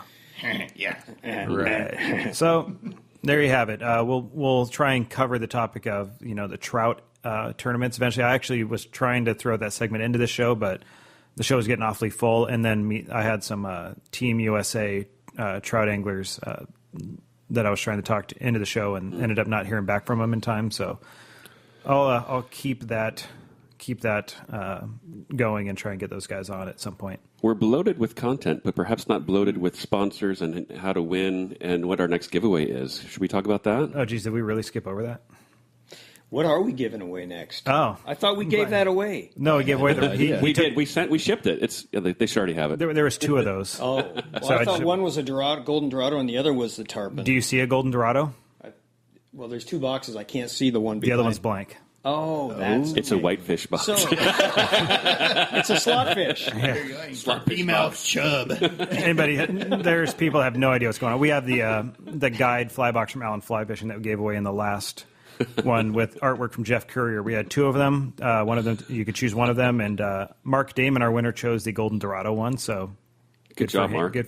Good job on having your name drawn, and thank you for your support. If you too want to win a prize from one of our sponsors, or I say our sponsor, I guess technically Emerging Rivers Guide Service and all of the Woolly Bugger also sponsors. There will be prizes for me coming. Yeah, awesome. Yeah. Anyway, so Allen Fly Fishing for this round is donating one of their new Heritage Rod series. Derek has had a chance to cast one. It was very nice. I don't think I approve. Mm-hmm. Awesome rod. I'm biased, so I'm trying to get people from outside Allen Fly Fishing to give confirmation. Awesome rod, classic style trout action, which means a tarpon angler from Florida is probably going to win it. You'll have your choice of anything from a 3 to a 6 weight. So if your name is drawn, you'll have a choice of those. We'll do the drawing in 2 weeks. Yeah, it's in 2 weeks that we're doing the drawing. And you can win by hitting the donate button on our website. That's www.theopenflypodcast.com. And click that donate button, and you can order some stickers while you're at it, and you will be entered into the monthly drawing by signing up for the monthly donation.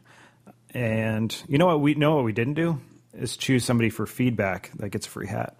Yeah, we skipped all kinds of stuff this show. So anyway, you can donate to us or donate directly to a conservation cause of your choice, whether it be somebody on this show, like the Native Fish Society or Real Recovery, Madison River Foundation, or Utah Stream Access Coalition, any of those, or your local conservation agency.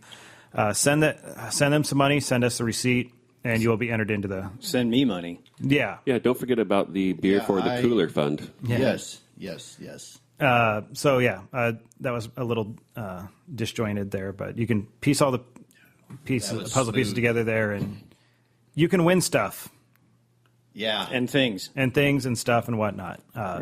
So, Kirk, why don't you randomly select one of the people that sent in feedback to win a hat? I am drawing from the hat. And the winner of the Open Fly Podcast Trucker Hat is Dave. Dave. I have his last name, so I'll pull it up on the thing. Actually, you don't. There's no Dave on this list. Sorry, Dave. You're a sly fellow. Actually, it's going to not backlogged. Wait. Did you go to the Zoolander school for kids who can't read so much, or whatever that is? Matt. Yay, Matt. You get a free... That's Matt with 2 T's. Is there another way to do it? I've seen somebody, there's Like Matthias. A lot of Norwegians are just like MAT with a 1 T. Yeah, I know a Canadian that Moose. spells it with 1 T, Oh. Okay. It's okay to be wrong, I guess. I guess. Yeah. Eh? Hey. Yeah. We're Hey. talking with Bob Triggs, right? Bob, We hi, are. Bob. Hi, Bob. We're going to play that Bob Newhart drinking game from the 70s, which none of you guys remember. I was What about alive in Bob? the 70s. Yeah, I'm but not you that were a much baby. younger than Ian's you. almost as old as you are, Kirk. How old are you, Ian? 42. I got 11, 10, 9 We're years the on same. it. We're the same. Yeah, age. we're back. Yeah. Yeah. We're old enough to remember Children. Bob Newhart. My birthday isn't Children. exactly 1 month. Yeah, but Bob Newhart was a rerun in syndication when you guys watched it. It was No, like I remember cutting edge. Larry, It was live Daryl, television. and Daryl. I have no idea what we're talking about. No, the Bob Newhart show, the sitcom. Yoda Wheeler. I remember great nights remember of Bob Newhart. Oh, Three's Company, Hi, Bob. Newhart Show, Alice, hi, Bob. WKRP. WKRP, In Cincinnati. Let's get to the point. The Muppets. I remember Lonnie Anderson. That's all I Yeah, remember. yeah, that's really all there is to remember. And now we about come full WKRP. circle. Now we're here in the studio, and you don't look anything like Lonnie Anderson. Yeah, no. So, Kirk, before we derailed you, what was the point of bringing up Bob Newhart? Well, there used to be a drinking game when you'd sit around the black and white telly back in the 60s and 70s and watch Bob Newhart. Anytime somebody would walk into the studio and say, hi, Bob, people watching would drink. We had a drinking game Oh. when I was in Well, that's college. assuming we have alcohol in the Open Fly studios. Well, regardless, you don't. No, it doesn't that have would to be never alcohol. Drinking. We're going to take shots of It's a espresso. could be a hydration game. Speaking of hydration. So anytime when we have Bob Triggs on, A shot of milk. when somebody else comes into the studio and says, hi, Bob, we'll drink. All right. Something like that. So anyway, Bob Triggs, Washington State guide, who was guided and lived all over the country, recently made a pretty big decision when he posted up on his blog recently, broke it to everybody what was going on, and has created quite a discussion point in the Washington State fishing community, and I think it applies to probably some other fisheries across the country as well. So it's definitely one worth listening to. Guide Stories with Bob Triggs coming up next. Right Yep. on. Yeah. Anybody else have anything to add before we go to break? Where are we going? I don't know. Do you always ask that? I We never always get- keep coming back here. Too. Well, I don't have any direction during our breaks. I kind of like walk around like I don't know what to do, and so It's kind of defeating the radio magic if we tell people everything that happens in here that they can't see. mystique. For example, we're not wearing any shorts. Yeah. We're all wearing pants. Get out of the gutter. Mm-hmm. Break. break. Kilts. Break. Kill. All right. Kill it, This kill. is the Open Fly Podcast. We'll be right back. Now back to the Open Fly. All right, we're back with Bob Triggs. Bob Triggs is a guide here in Washington State. He's been guiding for steelhead and sea run cutthroat on the Olympic Peninsula of Washington. Derek, why don't you go ahead and finish introducing Bob here and why we brought him on the show. Thanks, Evan. This is going to be a great way to wrap up today's show with this Guide Stories with Bob Triggs. And I know Bob. I've met him, I think, one time in person at a shop. I think I was doing a presentation on the Yakima, and Bob was there.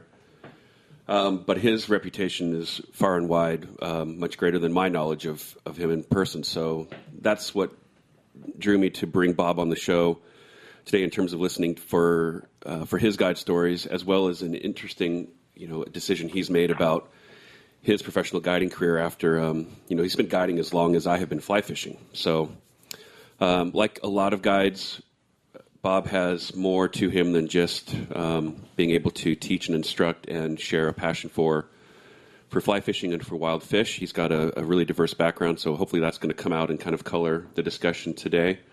So, Bob, why don't you just take about 30 seconds or so and tell us a bit about yourself, what you want people to know, and then we'll get into hearing some of your stories. Well, you mean like when I started fishing and guiding and all of that? Yeah. Yes. Yeah. I can read a bio on your website, but I want to hear just a little more personal in your own words about who Wherever you you are. want to start. I started fishing in the Adirondacks in around when I was a toddler, like 1952, no, 1955, 56 in there, and caught my first trout when I was about 2. Out on the lake with Dad in the boat type thing. And I was fish crazy from then on. Nobody else in the family had it, but that's just about all I thought about for the rest of my life. I spent 2 years in 5th grade chasing largemouth bass. And at the end of the second year of 5th grade, my teacher said to me, I don't know how I'm going to get you on to 6th grade. You'll have to write an essay. So I wrote an essay about bass fishing, and I got bumped right out into 6th grade. So, and it was all downhill from there. I've been fishing all my life. I got into fly fishing when I was about, my early 20s, I guess, mid-20s. Mm-hmm. And I got into guiding in around 1993 in New England and Connecticut. And then shortly after that in the Catskills and Adirondacks, where I'd been fishing all my life. So around late 90s, I got invited to guide in Alaska and worked a couple of different camps there, and eventually wound up at Ileaska Lodge, Ted Gherkin's Ileaska Lodge, Ted and Mary Gherkin up on Lake Iliamna. They were one of the first fly fishing only catch and release lodges up there, and not the first, but one of the first. And I guess they've been in operation about 25, 26 years when I went to work for him. And it turned out to be one of the last years that Ted worked because he was developing cancer, and he passed away. Spent a season on Kamchatka for Rudy Steele, Kamchatka expeditions over on the Sea of Okhotsk side, so that was mostly trout fishing, a few steelhead, but mostly trout and trophy trout, and Pacific salmon, and char, kunja. That was a lot of fun. And since around 2002, I've been guiding on the peninsula exclusively. I did a couple of short stints as a guest guide in Alaska since then, a week, 10 days. Which peninsula are you guiding on? Let our guests know, because our guests are from, or our listeners are from all over, so. Washington's Olympic Peninsula. Yeah. The rainforest. Which Washington? Which Washington? That's Washington, Illinois. Oh, yeah, okay.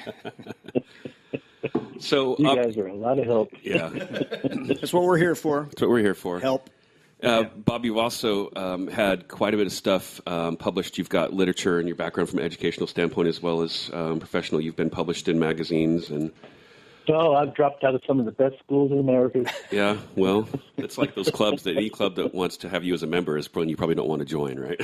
There you go. Wait, what? Yeah.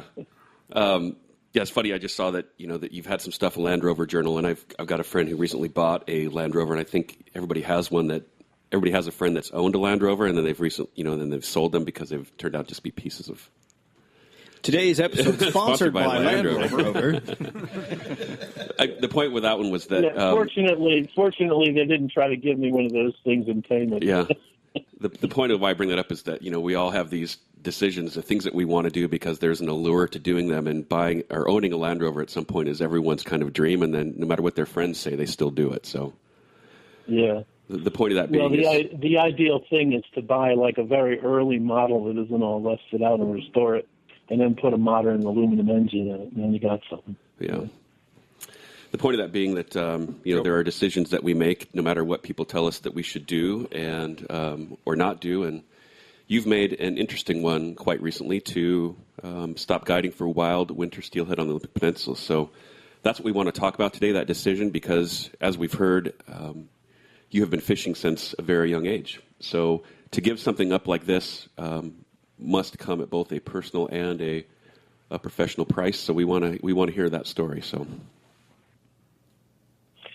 well, I'll tell you, I wasn't prepared for how deeply I would feel the impact of that decision, but I was acutely aware of how I felt about the changes I'd seen. And also, I've been here going on 14 years, and I've been studying the issue of wild steelhead and salmon and the habitats here and the life changes and the human impacts as much as possible.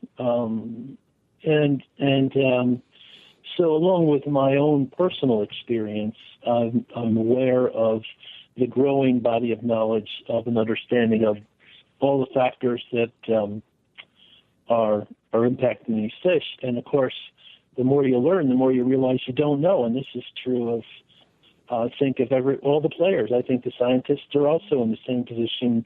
If you ask them what they know today, if they knew it 10 years ago, quite a few of them would say no, they didn't have that clear an understanding.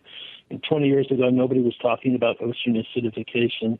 10 years ago, they thought it might be a problem, and now it's an emergency. So, there's a lot of factors that affect these fish. Most of them I don't have any personal control over. But, I started to feel like a real jerk driving out there, filling up a tank of gas and driving out there, and the numbers of fish, are so low. And then, you have this dramatic increase in pressure on the fish out here during the wild runs, February, March, April. Ever since the Puget Sound rivers got closed under the Endangered Species Act. So many of these people just make a left-hand turn and come out to the Olympic Peninsula and go after those fish. And quite a few of them are still harvesting these fish, too. Yeah. And we have nets in the rivers. That's a given. So there's a lot of impact. There's a lot of harvests. And it just got aesthetically, personally, and perceptually just unacceptable to me. Yeah. And I felt kind of like a fraud promoting it. It's not the wilderness experience. There's good days, there's good moments, but these fish are just under too much pressure, in my opinion. Yeah. Especially at their terminal, juncture of their life history, just before and during spawning, to get that much hooking pressure, I feel. Even catch release is too much. Yeah, what you were saying before that, just about how the wilderness experience and aesthetically and all that, the Olympic Peninsula experience is not quite what it's being sold as anymore. And I've been telling people that quite a bit recently. I travel the country this time of year pretty much every week, going to trade shows, and I constantly tell people I'm from Washington. They're like, oh, I'm really wanted to go out and fish that Olympic Peninsula because all the stories I hear and the magazine articles and the videos I see just really look like something I want to do. And I kind of have to break it to them that what they've been sold isn't really the full story. And it is a beautiful area, but there's a lot they're not showing you in those articles and in those videos. Well, the big fish picture syndrome, Mm-hmm. And yeah, there are big fish there, and there's a good chance you can catch one, but there's a. Well, yeah, you don't know anybody that's going out that knows beforehand that they might hook a 20 to 30 pound wild trout. Mm-hmm. It's a surprise. It's a huge gift. My problem is every time it happens, 500 more people come out to try and have the same experience. Yep. And then, there's other things like the things that we can track. If you look at the science side of it and the data that they've been collecting, one of the hidden benefits of the Bolt decision, we're in the 40th anniversary year of the legal decision to split the harvest limits with the tribes, the commercial and the sports fishermen, reaffirming the treaties with the tribes. The amount of data and the quality of science has dramatically improved since then because of the Bolt decision, because there are legal requirements that things be documented and recorded and the fish be counted, et cetera. And as well as people can count fish, people are counting fish out here. And it's remarkable the lengths they go to count them, So fairly accurate counts every year on these fish. When it comes to the harvest number, maybe that's not quite so accurate. I'm sure there's more poachers than they know. I'm sure there's people who catch fish and don't record them, And then I've personally seen that happen many times. Oh, sure. Sure. Every week, every year. Yeah. And when I see other guys coming out, and it's not my river. I don't know. Maybe it's our river, but they have a sort of a entitled attitude, and then you see people drifting over actively spawning fish, and directing their guests to hook those fish. Well, it's anything for the hookup, anything for the buck then.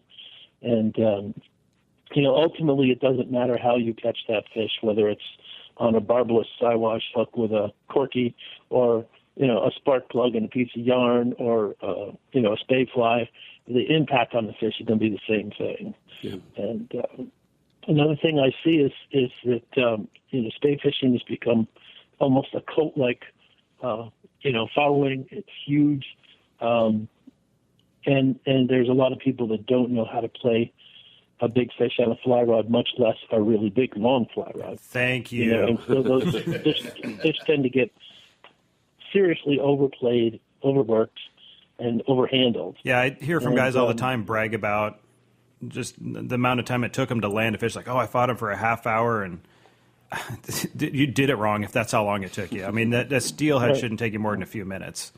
Well, from the conservation standpoint, you've got an animal that has a finite amount of energy, and it's burning it constantly, and it's moving into the most vigorous energy need aspect of its life, and now here's everybody zeroing on it and going to look at it. And we know that a very high percentage, like between 80 and 90% of the escaped fish, the fish that actually got away and spawned, were hooked and played too.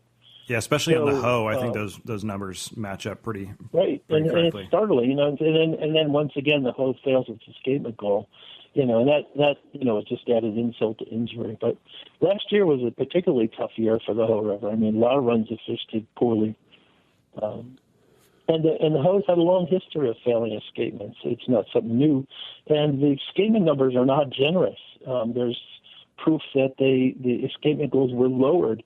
At least once that I know of in the mid-1980s, they dropped the number by something like 500 fish, and then you wonder, and then you continue to fail escapement, but you drop the escapement goal number. Were you trying to make the numbers look better? I mean, I don't understand that, but the thinking is absurd, well, if you're not meeting escapement goals, the solution is just to lower the goal. If you see Shane Anderson's new film coming out, Wild Reverence, there's some people interviewed there that talk about that pattern and what's likely to happen, and it's not good. Yeah, we interviewed Shane a few weeks ago, and great interview. I don't know if you heard it, but that guy's doing it right. He's got a great film. And when I first saw him, I'm turning 60 the end of this month, so when I first saw him, I thought, okay, here's another yuppie in a puffy jacket with a trucker's hat, and he turned out to be the real deal. He really did a very responsible, high-quality job there. Yeah. So, Bob, some people argue that over the years that you've been guiding out there, that it in part you were due to the problem, and now you want to be the end solution, and you've drawn a fairly distinct line in the sand by stopping your actions of guiding for wild winter steelhead on the Olympic Peninsula. So how has that affected you both professionally and personally? I mean, this is a big decision. It's part of you. It's at times it might feel like losing a family member or a limb. How are you finding your center right now? Well, the thing about it is many of the things that are impacting fish we're all responsible for, even if we're not fishermen. And almost everything that's wrong with the environment and the fish is human impacts and the downstream results of that, and the downtime results of that, the long-standing results of that, and the cumulative results of that. So there's a lot I don't have any control over, but I have to decide. To me, I see it as a personal choice. It's like paper or plastic at the supermarket, or whether you're going to walk and ride a bike more often and drive less, or if you're going to use fewer chemicals in your house and your lawn and your garden, and flush fewer chemicals down the drain. All these things, you make personal choices that have impacts that you can't see. I practically lived on these rivers in the earlier years that I was here. It's been whole winters in a tent in a whole rainforest, and there's people out there that I love, I'm very close to. And, of course, you spend enough time on the water, that's your home, So how do you not throw away the baby with the bathwater? I decided that targeting this run of fish is unacceptable to me, and under the circumstances, and with the numbers the way they are. So I had to make that choice for myself. I didn't do this as a stand to change the industry or other people, and I seriously doubt if anybody else can change their ways because of what I do. But, and I'm sure there's people who are happy to see me go, So for me, yeah, very painful, difficult choice, but the right choice in my perception. You're participating in catch and release. That's a blood sport. There is some mortality there. The better you do it, the more carefully you do it, the less mortality. But it's still there. It's still a possibility. When you're getting down to hoping you can get a couple hundred more fish every year, and they got to get past nets, and not just nets set and fixed in the river, but drifting nets. They got to get past diseases, seals, sharks, whales, etc., and then birds, and they got to get past hundreds and hundreds and hundreds of fishermen. I don't need to be one of those guys and one of those hooks out there. So really, it wasn't anything more than a very private, personal decision about what I was going to feel comfortable with doing. Mm-hmm. And it had a huge impact on me financially because I live pretty much a subsistence lifestyle. I never felt that I needed to run a big business and make a profit on these fish. I've always just barely made enough to live by guiding for them. And I never felt that, I should promote the heck out of it and run lots of pictures and do lots of magazine articles and stuff. I've already turned all that down, and I always had a pretty low-key approach to this because I felt they couldn't really handle another person out there beating a drum over promoting them. Mm-hmm. That doesn't seem to have stopped like 100 more guys from coming out there and doing that. But it just added, more credibility to my own decision to say I'll demur from that. I won't be a part of that. So, Bob, do you feel like the culture of guiding for wild fish has shifted away from a conservation aspect of it, or one of the arguments that can be made I think is that you have a problem in many places where people have been kind of they've adapted to hatchery runs of fish, and then they get used to that, and they do tend to take wild fish for granted once they've had lots of hatchery fish. Mm. And, the other thing is, depending on where you get into guiding, what you learn about guiding, if you've been guiding, in lodges somewhere where there's lots of fish, or there's some captive trout fishery where you've got your X number of thousands of fish per mile and your X number of angler hour catches per hour, and you release statistics. These people, get wooed into a kind of a hypnosis that that's the way it is. And when they switch over to another fishery, they bring a lot of those concepts with them. But, the average young guy getting into guiding, if he gets into buying a boat and a trailer and a truck and borrowing money to run a business and advertising and promoting, and he's got a debt to pay and bills to pay and payments to pay, he's going to book trips like crazy and pay those bills. But that does not mean that the fishery can sustain that, And in a way, I fault the state because I don't think they're very strong on education. And I think some of their stuff's very misleading. They have a weekly, weekend report thing, and everybody's going to go out, catch lots of fish or shoot lots of birds or, go on a bear or whatever. And you get this perception. There's lots of opportunity out there, and sometimes there is, sometimes there isn't. Yeah, Bob, I was going to add a little bit to what you're saying just about the state of the fishery. And from the perspective of a non-guided angler like myself, I actually made the same decision this year, where this is the first year that I have chosen to actively go cancel my planned trips. I had a cabin booked. I do a camping trip or a group get-together out there every year. And this is the first year where I said, you know what, I just can't do it. And I ate my deposit and canceled the reservation and just decided not to do it. And, part of that was the conservation aspect of it, not wanting to sanction a group get-together to go apply more pressure on these fish.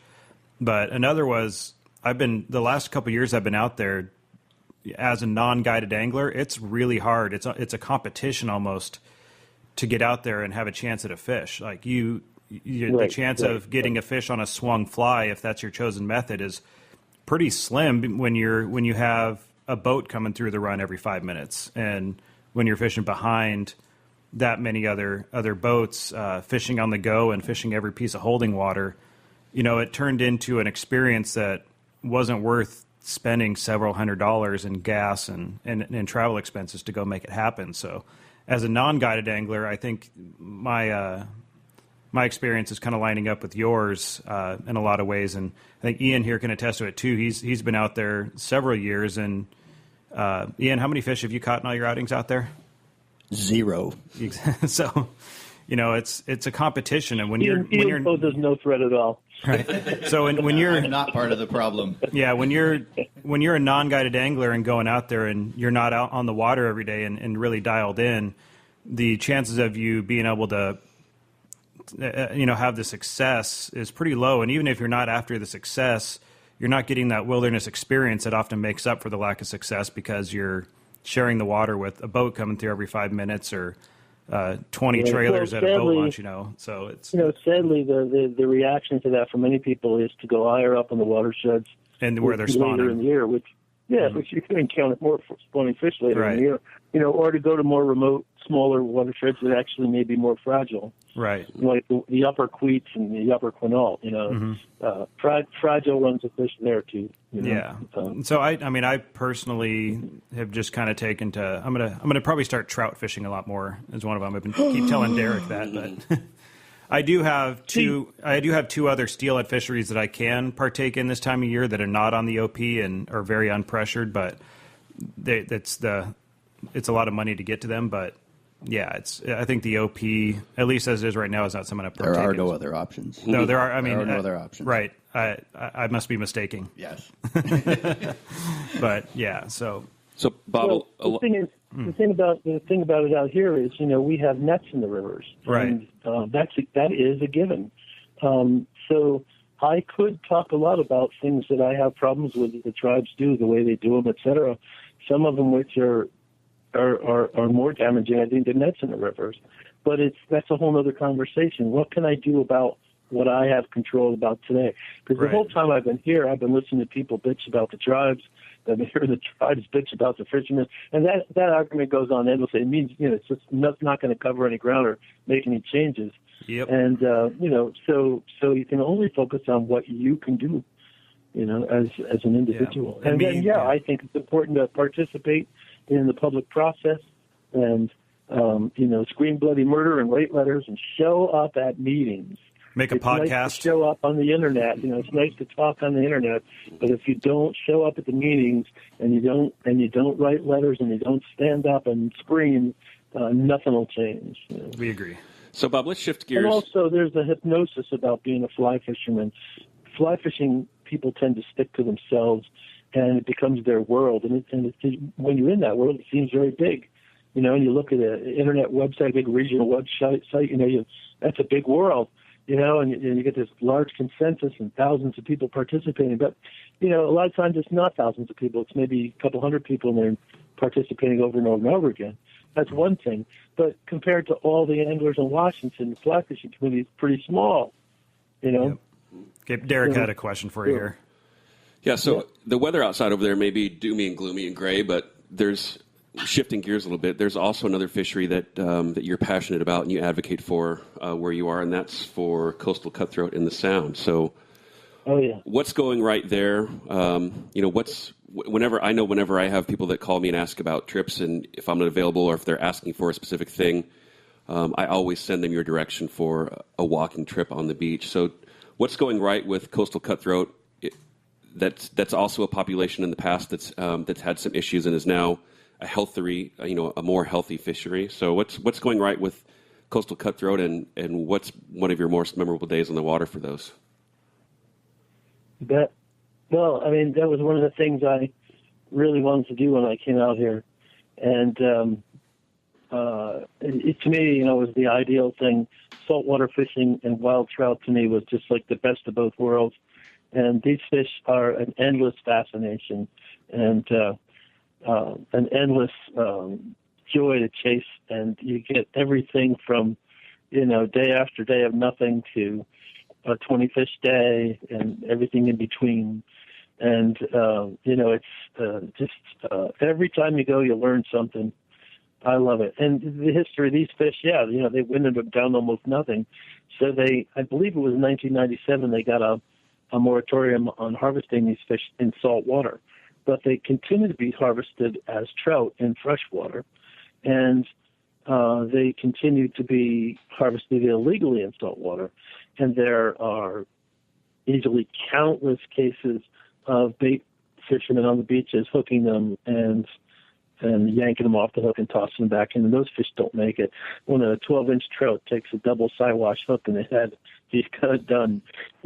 So there's lots of things. The water quality is an issue in Puget Sound, and climate change is an issue. We don't know exactly how that's going to affect the fish yet. The Northwest has some buffers to that, but there's plenty of threats to these fish too. And the interesting thing is, like in any given location, if the fishing gets to be pretty good, the word gets out, and a lot of people start fishing them, and even catching or releasing them. Those fish will move. They'll feed somewhere else. They won't stay. You might kill a few of them accidentally in catch and release.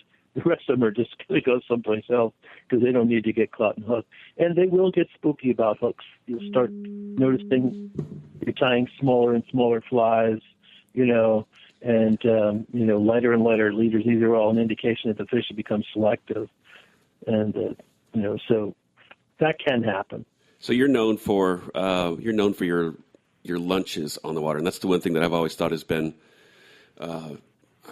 exquisite about what you do is that people always remember your lunches on the water, and you seem to take that very, very seriously, much like your craft. So, I've heard nothing but good things. That's funny because it's like I really don't, But I just figure if you're going to take somebody out for a day and charge them, a guy's rate, and you're going to plunk down a lunch, it shouldn't be an embalmed sandwich and plastic wrapper, and a can of Diet Pepsi or whatever. It should be, a halfway decent lunch. So in my own life, as I've gotten older, I hit the point in my late 50s where I realized I had to do a little better diet-wise. So, I tend to lean toward healthier stuff, organic stuff, lighter stuff, less sugar, less processed food, all like that. So they're just going along for the ride. It's the same lunch I eat. So when you fish with Bob Triggs, you can expect a leaf of lettuce or something like that. Maybe a quinoa for lunch with some herbal tea. Oh no! Roast turkey, little bowl of couscous. Salami, roast turkey. We got a great bakery in town. We got good stuff. Seaweed. Yeah, we're gonna die happy. Let me tell you. Yeah. Leland and me, we after he comes out, we smoke those beautiful cigars, and we have some whiskey, and we take about a 2-hour nap. That's living, man. Sometimes a nap is the best part of a day. Oh, yeah. It's not a trip until Leland's taking his nap. I just want to know how he's going to sleep with a float plane this weekend when they go out on the float plane. I want to see pictures of that. I guess as long as he's not in the pilot seat, I think it'll be all right. Yeah. Hey, Bob, I've got a question for you. Dude. So, you're not filling your time this time of year with wild steelhead fishing. What are you doing to fill your calendar right now? This is a time of year when... I think we just answered that. Well, yeah, but how many trips can you guide for sea run cutthroat fishing to make up for, lost trips that you would have otherwise been taken out on the Olympic Peninsula? I wouldn't dream of that. I've had the experience of guiding every single day, and I don't enjoy it. When I was in the lodges in Alaska, it gets to be a rat race. You get a short season, so you go, and it's business and everything else. But out here, these fish, we don't have that many of them. And I tell people, you might catch one, you might catch several, you might catch a dozen, you might not catch anything.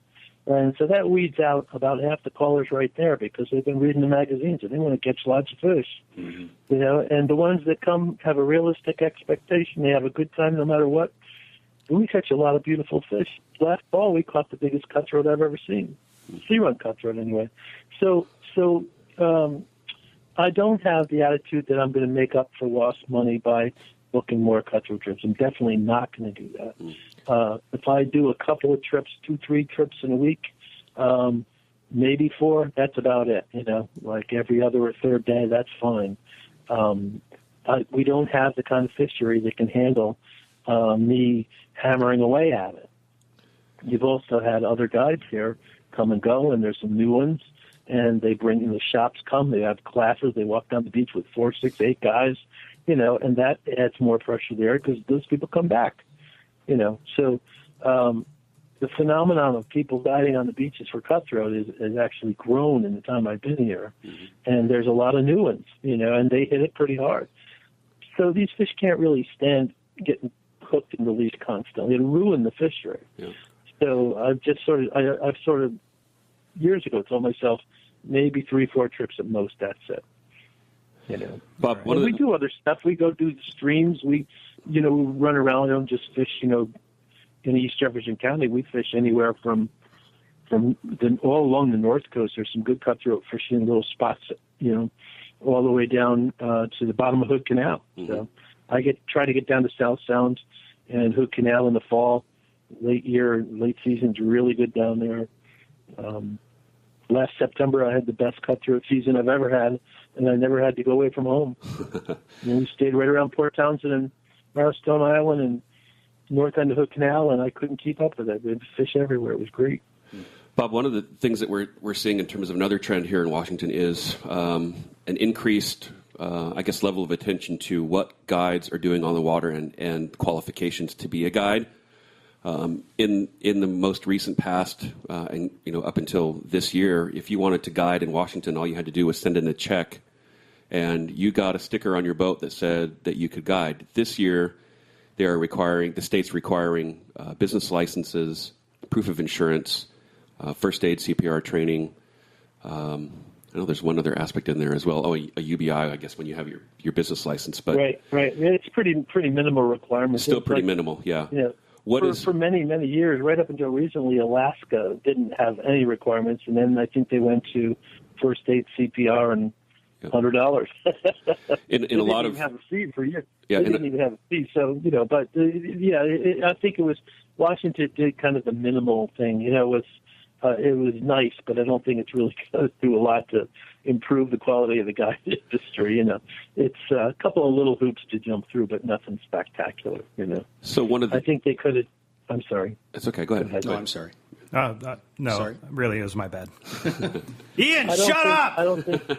I don't think they did anything to improve public safety, say, or accountability in the guide business. Mm-hmm. When I had my Coast Guard license in Alaska and was running boats in Alaska, I was on a mandatory drug and alcohol testing program. And you got tested pre-season, and then you were going to expect the random tests once or twice in the season. And some people did get tested, some people didn't. I got tested twice. And I think mandatory water safety, basic water rescue, some rules about safety equipment in the boats, stuff like that would make some sense.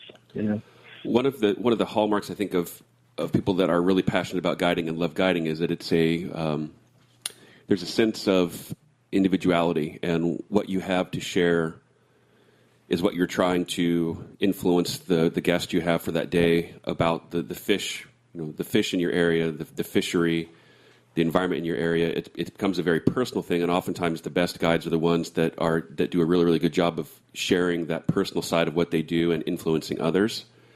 Do you think that an organized approach on the Olympic Peninsula is a good thing overall for the fish? There's a move to kind of establish sort of an outfitters type of an environment that we have in other states like Montana and Idaho and Oregon. Do you think that's the right thing to do, or do you think that at the individual level? Well, I think you've covered like 3 different bases on one hit there. Mm-hmm.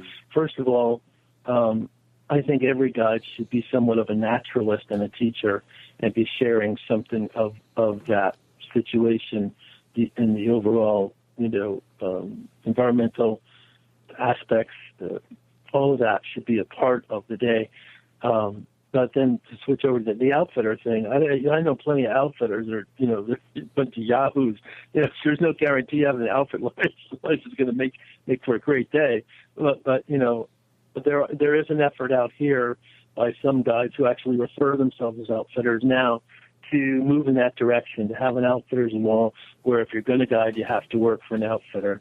And, one of the arguments is it'll be more professional. Well, no, it won't, because you won't have any control of all these guys working for you. You won't be able to control what they're doing. And then another thing is they say accountability. You'll have a number on the boat. Anybody can have a number on the boat now, too. That's very easy. So-and-so's boat, that's the number. He's responsible. He's accountable. If you hire some high school kid or college kid to work for you, so you can only pay him $100, $150 for the day or something, and the guests are going to tip them, and you're going to get $100 or $200 out of that. Where's the quality in the day in that? These guys are looking for maximum income and maximum market share. And one of the ways to do that is to never get them out of a trip.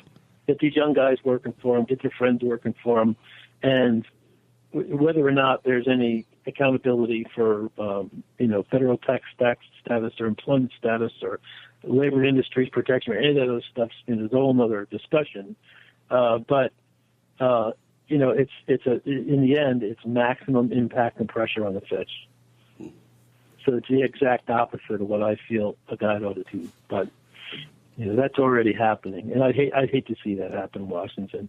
I doubt it will, but it's kind of ludicrous that there's only about 650 guides in the state of Washington, and there's that much energy and excitement about guides. But of course, in some situations, they do add a lot of pressure to the fisheries. I grew up reading Ernest Thompson Seton and Aldo Leopold, and grew up with Rachel Carson. These were my introduction to the idea of conservation and the idea of the environmental movement. And so it was not from this resource extraction, exploitation-based mentality. I've been a fisherman all my life, so obviously I'm exploiting the resource. But you have to be honest with yourself. And if you're being honest with yourself and you're in a situation where you're doing harm, I think you need to change your ways. I think increasing opportunity for a very few individuals to make a lot of money by employing other people is the exact opposite of my ethic of conservation and restoration and environmentalism.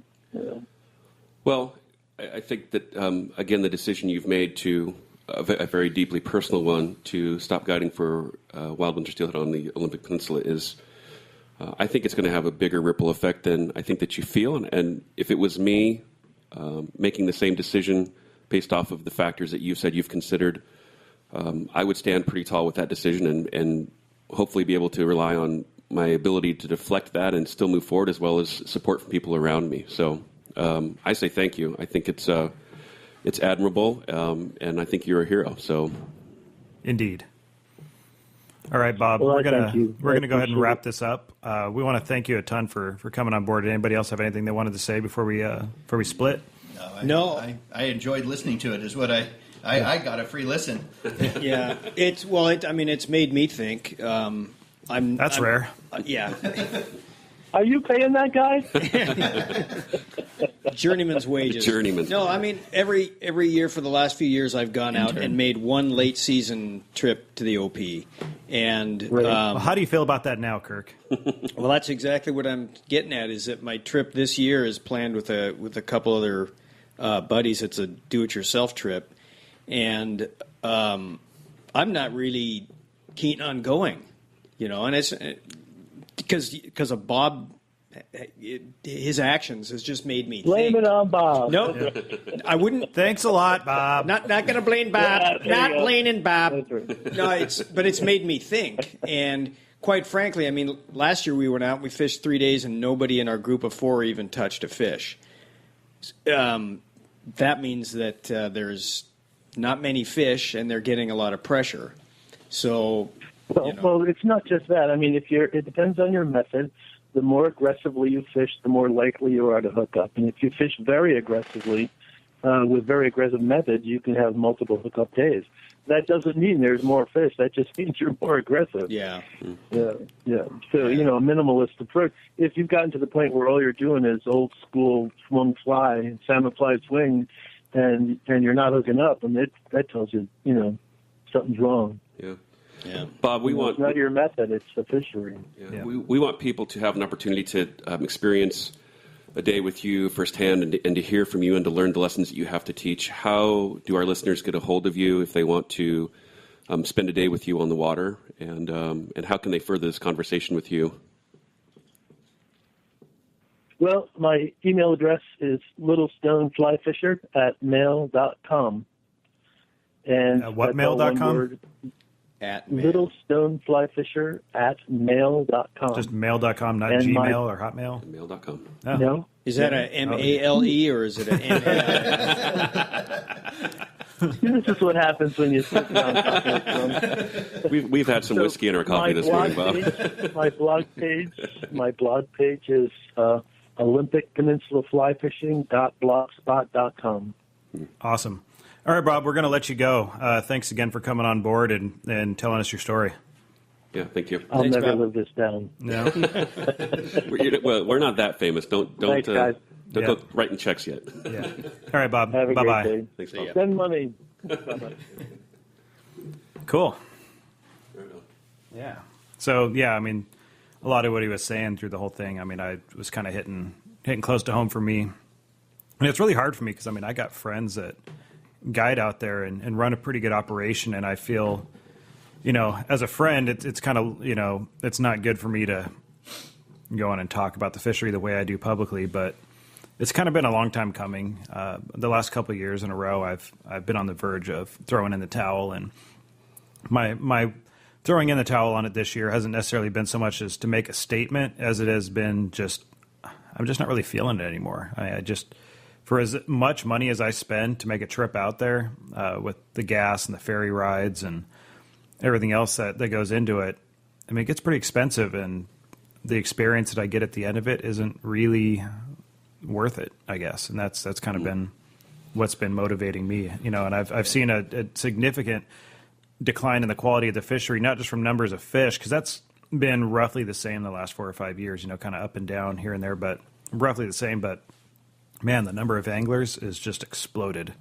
And it's largely because the Puget Sound River is close to home here, which I greatly prefer to fish and would never even consider the OP as an option if they were still open.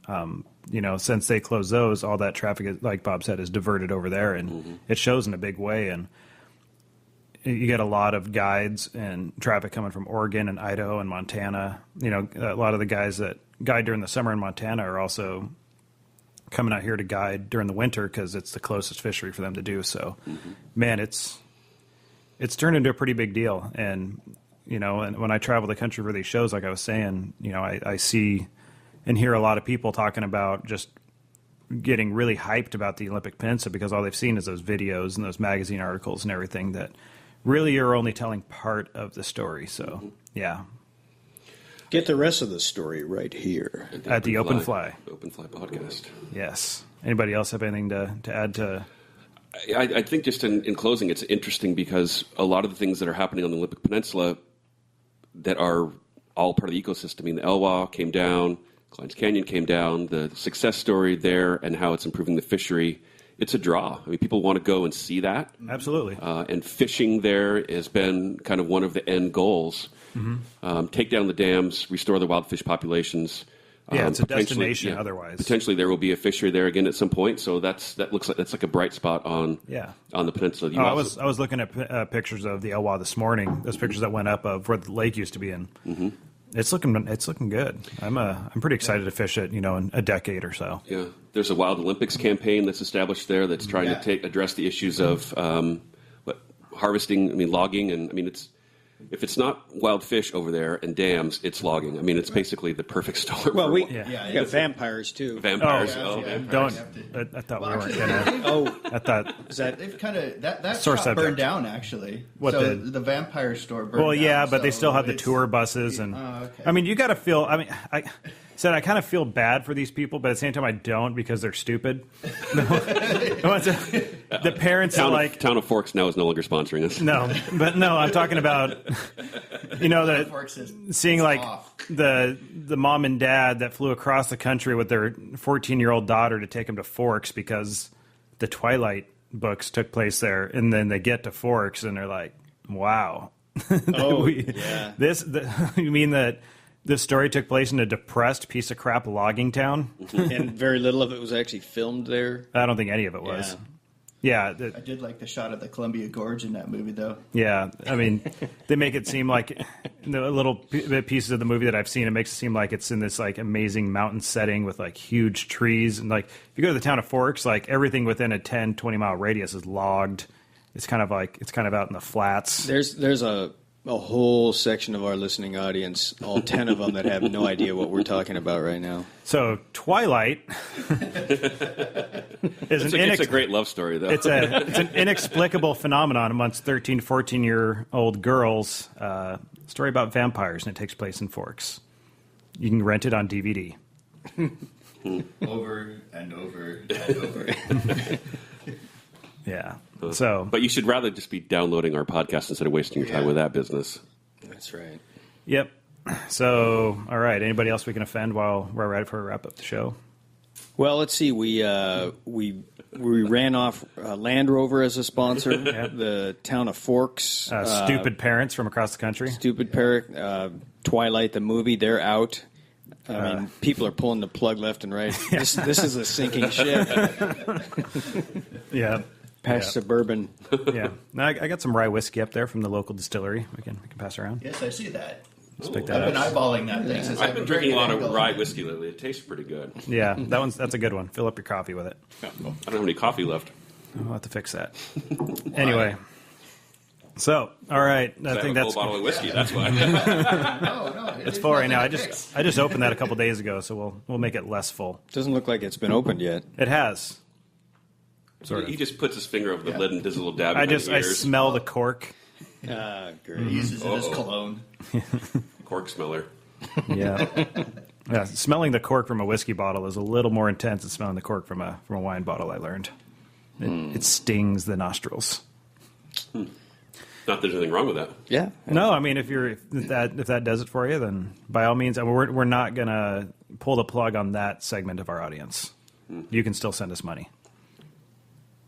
All right. Thanks. Yeah, please do. Thanks. Mm-hmm. Appreciate that. Yep. And if you do send us money, you might even get one of these. I'll hold that up to the camera. very nice. Yeah. Kirk's. Open fly sticker. Yep. I need to get some more of those. We're almost out. And some of you are still waiting on some. A lot of you have donated and are waiting on stickers. And I'll get to it when I get to it. I haven't forgot about you. There is a direct correlation between the amount of money you send and how quickly you get your stuff, though. Not really. Actually, it's just because I've pretty much been on a constant travel schedule for the last 3 weeks. And Nobody likes excuses. You've been home in between for a couple days. Don't play that I violin. fly home, I drive home, I do my laundry, I sleep, and I get on another plane. And you just need to send out stickers to the people who have paid for them in between. It's not that important. It is. If people want the stickers, they're sitting there waiting for them. Believe me. I have a person waiting saving a spot on their glass on their car just for our sticker. Yeah. We'll get one to you right away. Actually, I think I've only got one person waiting on them right now, and they donated while I was away in Pennsylvania, so I'm caught up. Oh, okay. So this was all just It was all for naught. shock radio. Hey, there's emergency. Wait. We here at the Open Fly Podcast shock our audience on a regular basis. Kirk, hold your hand up to the microphone there. Two on the mic, one on the web. Kids, if you don't understand that joke, ask your parents. Well, Or go to Wichita State University. yeah. The other WSU. Yes. Next week on the Open Fly, we are talking about drift boats and other watercraft to get you to your favorite fishing hole. Drift boats, you say, sir. I believe we'll be talking about Stream Tech boats. Anybody here heard of those guys? I just got a new one. I just got a new one. I got a rock. I got. Actually, I got a. As if anybody follows us on Instagram, You'll see I posted up my drift boat up next to my house, up next to the studio here, full of water because Mother Nature decided to plug the drain. Oh, well, we had 6 inches of rain in February. My boat told me there was 24 inches. Well, your boat's a liar. I had to take my shirt off. Maybe 4 times. I had to peel my shirt off outside and go all the way up to my shoulder to pull the drain plug, or not pull the stuff out of the drain plug. It's I don't know how long. That's a personal issue. You have fun. Yeah. All right, so next week is drift boats and rafts. I'm trying to be serious here, guys. Oh, sorry. So you're ripping your shirt off? I don't know. I was just going to repeat what I already said. So First rule of CrossFit. Rip your shirt off? Wait, where'd that come from? Don't stop talking about fucking CrossFit. Whack. I am wearing my... Anybody... Yes, I hold my shirt up to the microphone here. It says Snow Valley CrossFit. Carnation. Because we need sponsors. Forging Elite Fitness since 2012. Something like that, 2009. Mm-hmm. Do I look elite and fit? Let's move on. You look super. All right, we're going to get going here. Thanks, everybody, for listening in. You can check us out online at www.theopenflypodcast.com. Boom. Twitter, Facebook, G+, Instagram, Twitter, Smoke signal. that thing with the face, carrier pigeon, Yep. Pony Express. Okay, bye. Bye. All right, I'm at the fly fishing show in Lancaster, Pennsylvania, the last show of the circuit, finally. Rob, is this the only second show you've done for this circuit? This is the second time I've been a featured tire at the show, yes. Oh. No, you've done 3 shows now, or 4. Right, yeah, so this is my 3rd of the year. I was with Healing Waters at the Somerset show, and so this is my 3rd and final one of the season. So some of you might recognize the voice here. This is Rob Snowhite of the Fly Fishing Consultant podcast. So I figured we'd have a little adversarial interview because he's the competition. So we're trying to scope each other out. And it makes it easier so I can listen to your podcast in the drive up here so I don't have to listen to mine. And the drive home, it's supposed to start snowing at 2 o'clock today, up to a foot in D.C., so I'm going to try and get out of here. Yeah, my plane's probably going to get buried, and I'm going to get stuck in Harrisburg, Pennsylvania for an extra day or 2, so that's cool. Anything to do in Harrisburg? I'd say fish, but the river's frozen right now. Sweet. So tell us a little bit about what you're tying here at the show. So mostly warm water, tidal, brackish flies for the Potomac. We'll have the shad run start up in about a month, so a lot of shad darts, including my damselfly.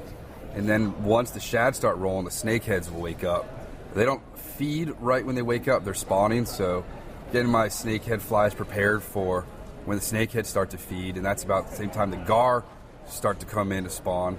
So the snakeheads are kind of like an invasive fish a little bit. And how is the fishery turned out? Are they more of a nuisance, or are they kind of fun? They're the most elusive fish I've ever seen. I've only had one client catch one. Myself, I've caught an average one every 3 years. So you see them, but they're not going to feed. When they're spawning, you can bounce any fly you want off their nose, and they don't care. I've heard they're incredibly aggressive and eat everything, but that's what you get for watching things on TV. Right, so the river monsters gave all the media hype that they eat everything. Their favorite food are banded killifish, so basically a barred clouser that's 4 inches long. Then again, we caught one that had styrofoam in its throat. My friend, Chef Chad Wells, he caught one that had a battery in its stomach. Sweet, like a Duracell? Duracell, like AA battery. So they're total freaks of nature. 4 were put in the river right around Mount Vernon, and they spawn 3 times a year, about 300,000 young per spawn, so they're everywhere in the tidal section. As soon as they're done spawning, they're going to go back downriver to the spatter dock and weeds and lily pads, which is where the bass guys can get to them. So the bass fishermen consider them a nuisance. So do they feed on the other game fish and actually make noticeable population? Yeah, the bass population hasn't been affected. Maybe they could start eating some of the goldfish. We got tilapia in the river now. So you'd rather have the snake's head than the tilapia? I'd much rather have a snakehead than anything else, considering that the world record is 21 pounds now caught out of the Potomac River. Oh, cool. So they grow bigger here than they do in their native Asia. So they're not necessarily as terrible as what some of the TV shows have made them seem like. Yeah, and if you hook one, it's going to change your mind. But the bass guys are like, yeah, I'm fishing for 2-pound largemouth, and I caught this 15-pound snakehead. What a nuisance. What are you complaining about? And then the fact that you can legally sell them for up to $15 a pound in the parking lot. Not that we condone that. Right. We should talk more about that after the break. So there's a huge black market for them. You'll see, because they breathe air. So when they spawn, and they have no fear because no bird's going to eat them. They're that big. Mm-hmm. They come right up along the shoreline in the little eddies and pools. And can't they kind of walk on land? They can flop. So you can bury them in rubble, and they can honestly get out from underneath like 50 pounds of rocks. So if somebody books Rob Snowhite for a guided weekend, what can they expect? What kind of fish? What kind of experience? What is it that Rob Snowhite does outside of the Fly Fishing Consultant podcast? It's all it's seasonal, so it depends on their skill level. Most of it's instruction. Believe it or not, we've got a huge fly fishing base in D.C. I'll give a shout out to our club, the Tidal Potomac Fly Rodders, tpfr.org. And there's always new people coming in and that need to learn how to fly fish. So people in D.C. have different schedules, so I do by the hour, so 2, 4, 6, 8, which is interesting because I can book 4 2-hour trips in a day and get different clients throughout the day, but still maintain a full work day. What's your favorite fish that you go after? What's your favorite fishery? The shad run is probably the most epic because you can have days where 40, 50, 60 fish, and it could be American shad, hickory shad, gizzard shad. There's snakehead, gar, catfish, needlefish. The thing about the Potomac is you don't know what you have until you land it, so minimum 8-pound tippet. We've had carp break us off 16-pound, so it's always interesting. The shad run, it's the least technical and probably most rewarding because people can learn to roll cast, get a shad fly out there, swing in the current, and be into fish within seconds. And there's some days where there are more herring at your feet than I tell people you'll see more fish in one day than you've seen in your entire life. There's that many fish swimming through DC. Nice. And then once the shad run's done, we start doing more tidal estuaries from the drift boat. So looking forward to the new drift boat coming in. And then it's largemouth bass mostly for the rest of the summer until September, October. Then it's striper season again, and then we fish the sewage outflows all winter. Nice. All right. Well, they're going to start letting people into the show, so I should probably go back to my booth and not get in trouble from my boss. So, Rob, it was great talking to you, and hope to drink some beers with you later today. Fantastic. Hair of the dog. Yeah. All right. Thank you. Goodbye.